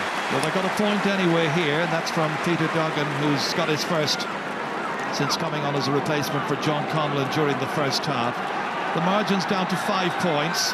There's 12 minutes left of the 70, roughly, and maybe another 2 minutes to be added on as well. And in a moment or two, we're going to see Jason Ford come on, number 19 for Tipperary. Yeah, Clare hanging in there, Ger, and to me, they're playing well. They're just hitting those wides that are killing them, but they're right in this game. They're forcing it, and here's the first turnover and an easy chance for Tony Kelly.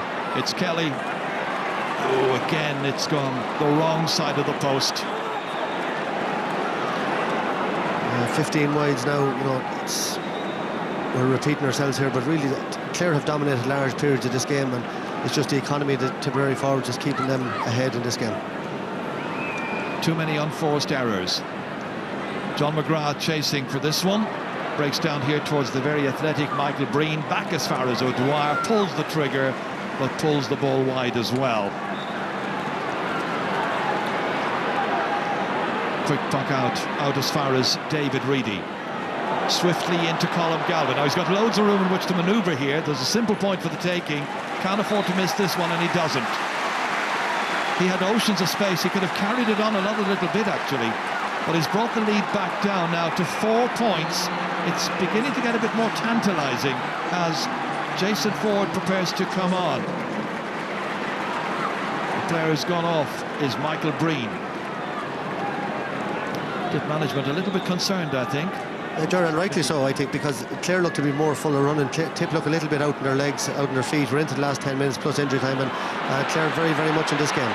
David Reedy showing that they've still got a pep in their step.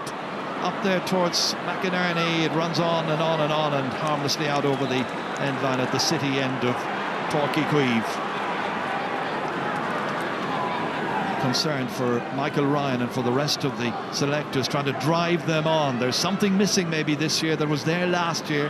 Don't know whether it's the freshness or what it is, but it's hunger. That's the word. When you win and learn, it's very hard to. Kilkenny are the only team over the last 20 years they've managed to come back year in, year out, but every other team struggles after winning. Dan McCormack has done well here to take that puck out into his grasp, then to deliver it to Paddy Maher, and Maher has missed the target. Yeah, there's a bit of nerves creeping into Tip now, and that's 3 wides in a row that normally they would have scored. One from Shamie Callan, one from John O'Dwyer, and now Paddy Maher. Michael Cahill, number 17, could be the next one in. Corner back. They need Cahill Barrett as well, whatever condition he's in, whether he's fit or whether he's back in the panel or not pretty soon. He's the kind of talent they can ill afford to be without. Peter Duggan taking it forward here, and the referee is bringing it back. Not sure if Peter Duggan had a chance there of going forward. Well, I think he could have given him another couple of seconds to see would he have broken away from his man. It's got to be another free anyway, and it's going to be another point chance maybe. Yeah, I mentioned him earlier. Great ball winning ability. Like, he got down low over that ball, and he was taken off. He felt he had a chance of outtasting. I think it was Seamus Kennedy coming back on him, but the referee, he was a free anyway. So as you made a statement earlier, he's made a difference, Peter Duggan. Huge difference, yeah. David Reedy, 1 point already since coming on. So now this will bring it back to just a score, 3-point difference, and he's done really well. Excellent shot by David Reedy, and the Clare fans around here in a crowd of nearly 29,000 are beginning to think, this game could be theirs yet. Yeah, it was a little bit dead there in the crowd, but they're beginning to get going now, and Jamie Shanahan under pressure, takes it down well. He's having a super game as well at left half back. Reedy let it beat him, then goes to run on. Aaron Cunningham calling for it, but Cahill McInerney fancied the angle, fancied the chance, and he's made it a 2-point game. Yeah, that's a great score. Conor McGrath was outside. You see Cahill McInerney breaking inside here. He wins the ball, and he looks out 2 players outside, but he trusted himself, and it might have been the right option, but he stuck it over the bar. 7 minutes of the 70 still to be played. Clare trying to take a firmer command on this. Tip trying to respond. John McGrath stopped. Tony Kelly intervening. Hit it away. Asked the forwards to go in and try and win their own ball. And Cahill McInerney has done it. He got the last score. This one's going to drop short. Cunningham's waiting inside there. But so too is the fullback, Toss Hamill. Goalkeeper comes out. Keeper. Oh! Side netting. So close. Well, total indecision in there in the one-on-one with Toss Hamill. He was trying to leave it for the goalkeeper to come out. The goalkeeper didn't come out. See, that lack of understanding there. He kind of left it there for him and left it in no man's land. And just wide, if he flicked it back outside, there was a couple of Clare forwards coming in. I tell you, if Tipperary win this match, they've got to think very, very seriously about the composition from goalkeeper into that full back line before they head to the semis. In the meantime, it's Dan McCormack, hasn't scored so far, and he's not been able to amend that particular stat. Horrible miss. It's the 5th wide of the second half and the 11th in all. Double change, it would appear, for Clare. They're going to throw the kitchen sink at this one. They're doing all the hurling dirt the last 15 minutes. Tip have stopped completely. Great catch by Peter Duggan again. Beautifully in. Runs beyond Kelly. Picked up here by Conor McGrath. Not as influential in the second half as he was in the opening 35 minutes. But he could change that pretty quickly in the next few seconds. Sharp shot, tight angle, great score! 1 in each half for the man from Cratloe. It's a 1-point game. Clare have scored the last 6 points. They have a great catch by Peter Duggan again. Really, Conor McGrath should have passed that outside. You see the loose man there, but he took it on himself and he put it over the bar, and now it's all Clare. It's 10 minutes since Tipperary last scored, and there they were, looking like a team going to course their way through into the semi-finals, having amassed 23 points. An injury to Seamus Callanan is a cause of concern. They could ill afford to be without him if they're going to stay in the championship. Number 20 coming on will be Jason McCarthy.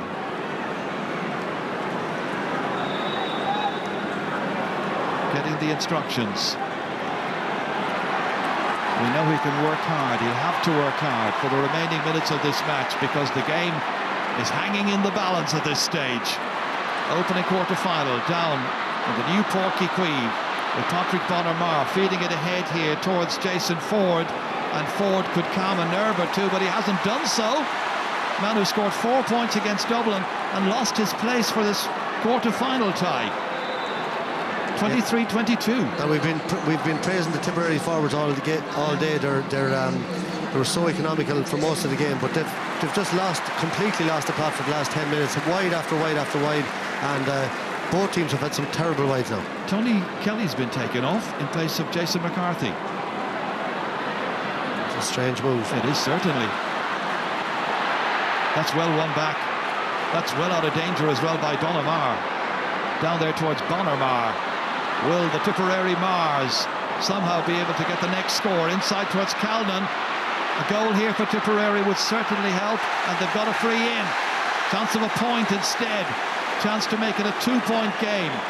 Calnan looking in distress. His right hand is causing him a real bother at this stage. There's a kind of an indication there towards the sideline that he was in difficulty. He's not going to take the free anyway. He can't hold the hurley properly, I think. Well, you see the difference there. Tipperary mad anxious to leave him in there, and Tony Kelly gone off, which I think is, it's a very, very strange move. To one of the top players in the country in a tight game like this. It's John O'Dwyer instead, straight over the bar. 4 points for him. First 3 from open play. Badly needed score. Even if it's only a tap over free, I think Tip will be very, very glad to have got that one just to stop the rot. Niall O'Meara is going to come in. The player has gone off as the man has just taken that score there. John O'Dwyer. From the puck out, batted back down once again by Paddy Marr for Tipperary. Into the middle of the field here is David Reedy collecting it. Remember, no Tony Kelly, they took him off. Reedy again trying to win this, and held onto there by John McGrath, fed forward towards his brother Noel, but it's picked up instead by Jamie Shanahan. 68 minutes nearly gone in this match, 2 to go on the clock, plus stoppage time. A 2-point game with Tipperary leading. Will they make the semis? Noel McGrath here, surrounded by Clare players. He's put it out over the sideline. Line ball to Clare, and now they've got to get the ball down as quickly as possible. It's still there for the taking for both of these teams in a tight, nervous and exciting finish. Line ball to be taken by Shanna Morey. Up there towards McGrath, runs on. McCarthy trying to get to it. So too the backs there, Seamus Kennedy in particular, number 5, trying to win his possession. Real helter-skelter stuff. Peter Duggan lent his weight as well, but emerging from it brilliantly here is Dan McCormack, one of the unsung heroes of this team. Noel McGrath whips it across the field, says to Seamus Callanan, you go chasing after that. No hint of a hand injury just now. Takes on the fullback, swings it in, hits it, but poorly hits it and knocks it wide. Minute to go. Yeah, it was a brilliant ball by Noel McGrath, but Seamus Callanan obviously in big trouble with that wrist or elbow, I'm not sure which it is. And a poor wide again, and just Tipperary just hanging in there. It's whoever has that little bit of belief now, because both sides very, very nervous, getting it very hard to get over the line here. Andrew Fahey tucking it out towards Duggan, but it's caught in the air by Paddy Marr, and then he's tripped as he goes out. Huge crowd favourite Paddy Marr, utterly committed, immensely talented and courageous, as we know. Look at this, taking it in the air. Yeah. Indefatigable. And they've just made that switch, obviously, to put him over here on Peter Duggan, who was causing havoc right throughout the second half. It took them a long, long time to see that and to make that move, but that's a brilliant catch, and we've seen that leadership from Paddy Marr many, many times over the last 6 or 7 years. Stephen O'Brien on his way in as well. Ronan Marr standing over this one. Or is it? It's not. It's Brendan Marr standing over it. Brendan Marr lobbing it in high and over the bar. Hugely valuable point scored by last year's captain. It means it's a 3-point game as we head in towards stoppage time. David Callan's been taken off because of that injury, Michael. That's an incredible score by Brendan Marr, but he wouldn't be known as a free taker. He has had a quiet game by his standards, but that's, again, we mentioned leadership in Paddy Marr. That's a great score by Brendan Marr. Duggan touches it down. Clare needing a goal at this stage now just to stay alive in the championship. Ronan Marr back for Tipperary, back all the way down towards Noel McGrath, breaks down towards his younger brother John, quick as you like, and puts it in and over the bar. A sixth for John McGrath, a magnificent performance. Quick puck out here. Jamie Shanahan, Clare not finished yet, but will the clock get there and beat them to it? One back once again here, into the hands of Noel McGrath. Calm as you like, across here towards Stephen O'Brien. Advancing with purpose and sticking it over the bar at the end of all of that. Good point, good vision, great play by Tipperary. A team score, 5 between them. Absolutely. Noel McGrath again, Gerry, he just does the right thing. He makes it look so simple. He's always bringing the other men into the game. He scored 4 from play himself, but a brilliant pass there, and John McGrath just putting over points there. And Tipperary have just weathered this storm now. 4 added minutes, I think. They've had a fright, 4 added minutes, as you say, so about 2.5 of those still to go at this stage. And it's very definitely going in Tipperary's direction. Aaron Cunningham across here as far as Colm Galvin. They've got to get a goal here, but the pass inside to Peter Duggan was overhit, and maybe they could have done a little bit better there. Stays a 5-point game, 2 minutes to be played. Yeah, certainly. Look at Peter Duggan inside and just hit that little bit hard by Colm Galvin, and again, created that opening. And you mentioned earlier, Gerard, Tipperary, they're just going to. They probably look safe now, but there's a lot of space at the back there. We saw Dublin creating 3 or 4 goal chances the last day that they didn't take, and we saw Clare creating an awful lot of chances today that they didn't take either. They're on the attack once again. It's Niall O'Mara leaving it there for Patrick Bonner-Marr, the man for all seasons, always in the thick of the action, always producing. Shane O'Morey responding, however, but Tipperary playing in their 9th ever quarter-final rather, about to win their 6th, it would appear, unless something special from Clare right at the very end. Paddy Marr back downfield once again. Bonner-Marr attacking it with Niall O'Mara not too far away.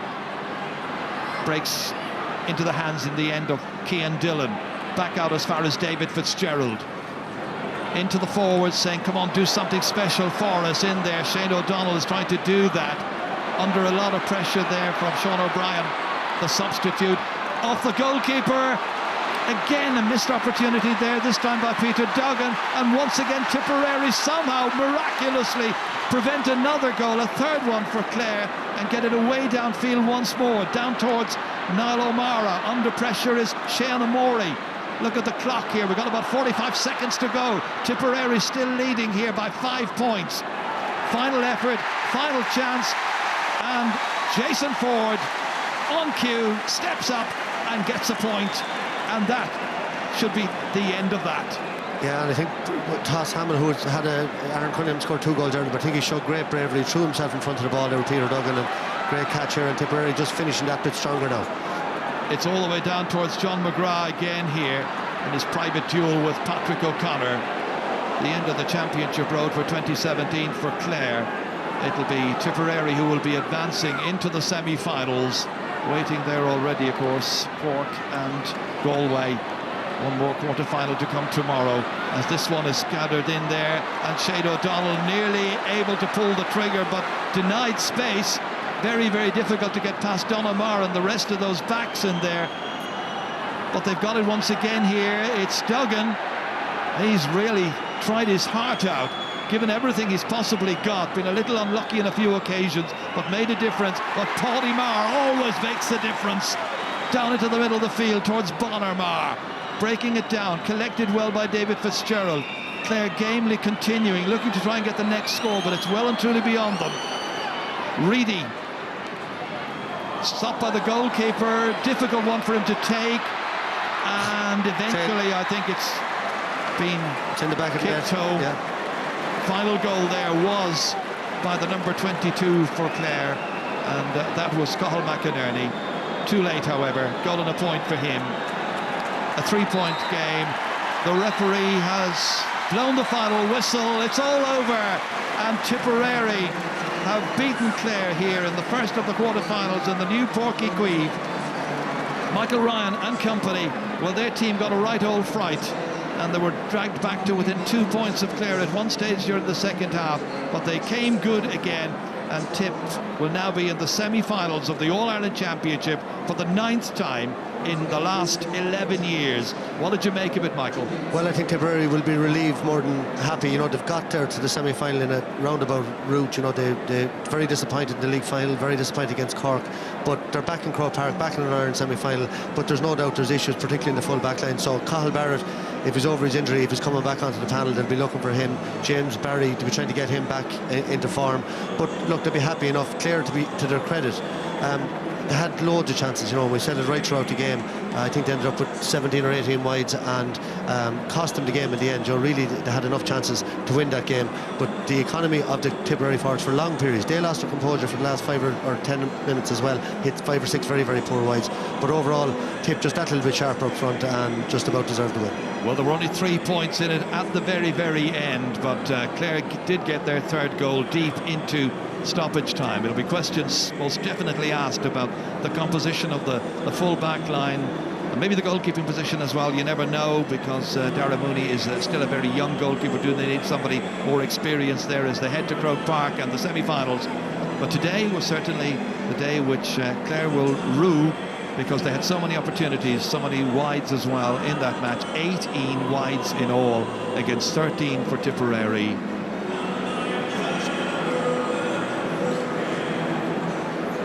They'll be concerned as well here, I think, about Seamus Callan and that hand injury. You can see they are putting some ice on it immediately. He got a whack there during the second half, had to go off. He looks to me to be in considerable distress. They'll be hoping it's not too serious.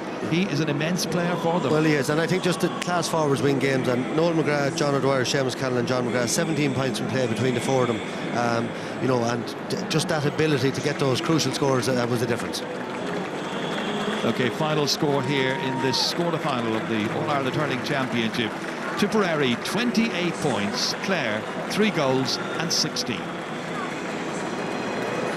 John, what are the emotions after that? You had a fright. Yeah, geez, they're halfway through the second half. We looked to have started the half well, and we're pushing on, but like we knew it wasn't going to be easy. And you see how well Clare came back. Like they put us to the pin of our collar there. I think it came back to a point there with a couple of minutes to go. But it just shows the character of our boys as well. Like, we weren't going to lie down and let them pip us at the end, and we drove on, and boys came in off the bench and freshened it up, and everyone gave it 100%, and we're after getting to where we want to be, you know. Yeah, how far down did you have to dig to get control of the match in the last couple of minutes, because you'd lost it for the final 10 minutes that appeared? Yeah, like, it's a tough thing to do, I suppose, when the tide turns against you like that, but like I said, with the character of the boys, and we've taken a lot of blows this year already, and we weren't going to take another one. Like, every single person on the panel there stood up and was counted, and you see the results there now, a brilliant win and a good tight game. Well, John McGrath, you are the man of the match, and Matt Muller from Bord Gáis Energy is here to present you with your award. Congratulations.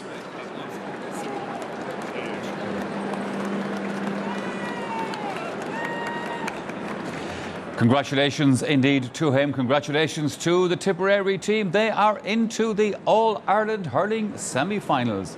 Liam, nothing to worry about. Well, I don't know what you're saying, nothing to worry about. That's what I was thinking with 55 minutes on the clock. You know, it looked 23 points to 210, and you say this thing is going to just go into cruise control and kick on. All of a sudden, they had a few wides, and you look at the scoreboard after 64 minutes, and it's back to a point. 216 to 23 points, and Clare had the momentum at that stage, so Tip needed to get that few scores to settle them again. But right throughout the second half, the Tip forward line found their scores easier. And we were talking about the simplicity of the movement up here, their simple touch, and when they get a look at the post, they generally take those chances. And I think that was the difference. Clare, when they look back at it, 18 wides again today, 15 in the Munster final.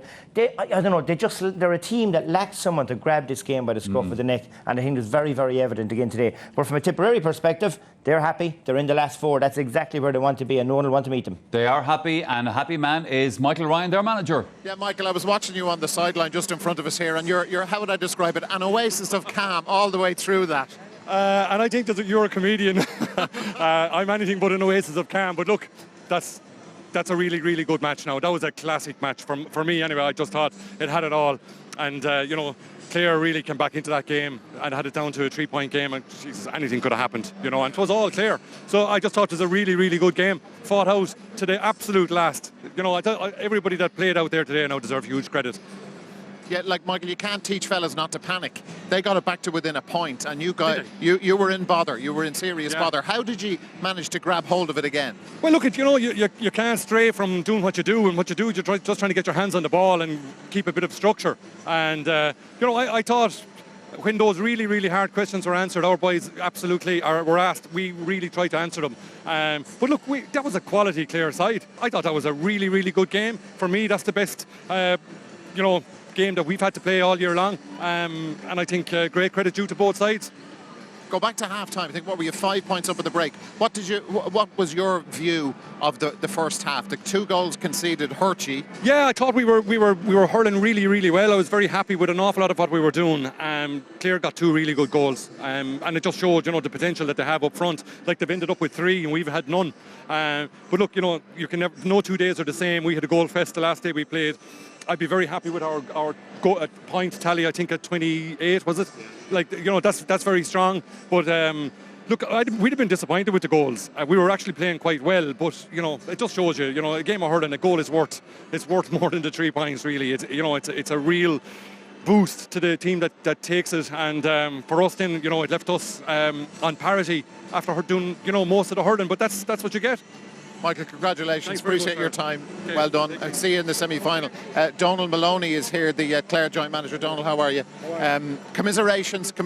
Tell me, how do you feel after that? You gave it everything. Yeah, we're very, very disappointed. We're absolutely gutted. We couldn't quite close the gap. We got within a point to Tipperary, and they managed to get a bit of space again.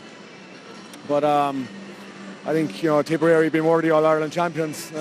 They set some very high standards last year, and we weren't really, I suppose, we didn't have all of our guns firing today in order to be able to take them. Yeah, but you got back to within a point, as you say. You had that run of 6-7 points in a row, and it looked not quite yours at that stage. But 4 or 5 minutes to go, you were in good shape. No, absolutely, and we had momentum at that point, right? But. The reality is we've got to get out of being in those positions because that takes an enormous amount out of a team, right, to generate that sort of momentum, and to sustain it for 15-20 minutes is quite difficult at this level. So with other parts of the game cost us, maybe the lead up to half-time cost us, and maybe some of our shooting let us down, right? But having said all that, right, we're very proud of a lot of all of our players. We had some really, really excellent performances today, and we have plenty to reflect on. And this is phase 1 for us. We have probably learned more in the last 6 months than we have in 8 years at underage level. So that'll stand to us. We'll be back. Donald, thanks for talking to us. Thank you. Donald is promising to be back, no doubt they will. But Gerard, this one has gone against you today. Your sense after that? Well, my first sense is the Tip deserved to win the game. They scored 21 points in play, Clare scored 7 from play. And when you have a stat like that, you say the better team won in that day. Now, against that, I would say that's the best Clare performance in a long, long time. They were positive from the start. They lined up the proper way. They played, 6 forwards up front. Now, things undid them. The Liam has said there, the stupid shooting, 18 wides, forwards inside and the ball not going in. the 4 points before half time that the goalie gave away, you know, from the 4 puckouts. You know, they were, because with the comeback, I mean, the difference it would have made if they hadn't given away those. Now, on the great side of it is they scored 3 goals, they had a goal disallowed, they had 2 more great opportunities for goals. Now, whether that's because of the greatness of Clare or faults in the Tipperary full back line is another thing, you know. So I think it's, you know, Clare are finishing the league now, but like for Donald and Jerry, it's their first year. They've learned an awful lot. Yep. They've learned they don't set up again like they set up against Limerick and they like to set up against Cork. Play like that and get players used to playing in that way. It's their only hope of making real progress. But having said that, the better team won the game. And you know, a few weeks ago we had the Cooney show above in Croke Park. Today we had the McGrath show here with Noel McGrath and John. Brilliant, John McGrath, outstanding, and Noel as well. And you know, when you have forwards like that, of that quality, at the end of the day, they make the difference. Yeah. And today, it's players like that that made the difference for Tip. It is. And Eddie, Donald Maloney was saying there in the interview, they couldn't just quite close the gap on Tipperary, but in actual fact, they had chances to close that gap. And I suppose they'll be disappointed with that as well. Yeah, there was. There was a lot of kind of wides there, and we just particularly looked at, you know, that run of 6 points in a row that got them right back into the mix. And then we had Aaron Cunningham had a glorious chance here where we were saying it ourselves here, you know, he was one-on-one with Mossy Hamill, and once it got to the ground, I think Darren Mooney came out, and next thing there was a fumble. And I think had he tried to pull on it and it just maybe didn't get his corner of his eye on the goal, I think had he even lifted it, he might have maybe got the accuracy. And that could have changed the whole match. But ultimately, you know, as Ger said, it was positive from Clare. But I still think that they never really got a lift. Like, as Liam was saying there, someone needed to come and take the game by the scruff of the match, or by the scruff of the neck. And I think when they got it back to a point, that's when they really need to get a rise. And I thought they kind of, the life was gone out of them once Tip opened up to 7 points, and they almost just didn't believe that they could get there, and that's probably the key to it. But definitely, look, as Donald Maloney said, it's his first year involved. There's a huge, you know, a steep learning curve for him, but I certainly think he has the raw materials. Work on the shoot. You know, you look at the Munster final and today, if, you know, take even 20% of those wides, you're looking at a different result. You're heading into an All-Ireland semi-final. But for Tipperary, there's certainly work to do. They just went flat there for 12 or 13 minutes in the second half. I think the half-forward line just maybe ran out of energy for a while. And, you know, Shamie Callan, an injury, so it'll be significant to see what happens with that. But they certainly have work to do. But like we said beforehand, they got business done. And that little bit of cuteness out of the marquee forwards was the difference. All right, lads, we are going to have more on today's All-Ireland Hurling quarter-final after the break.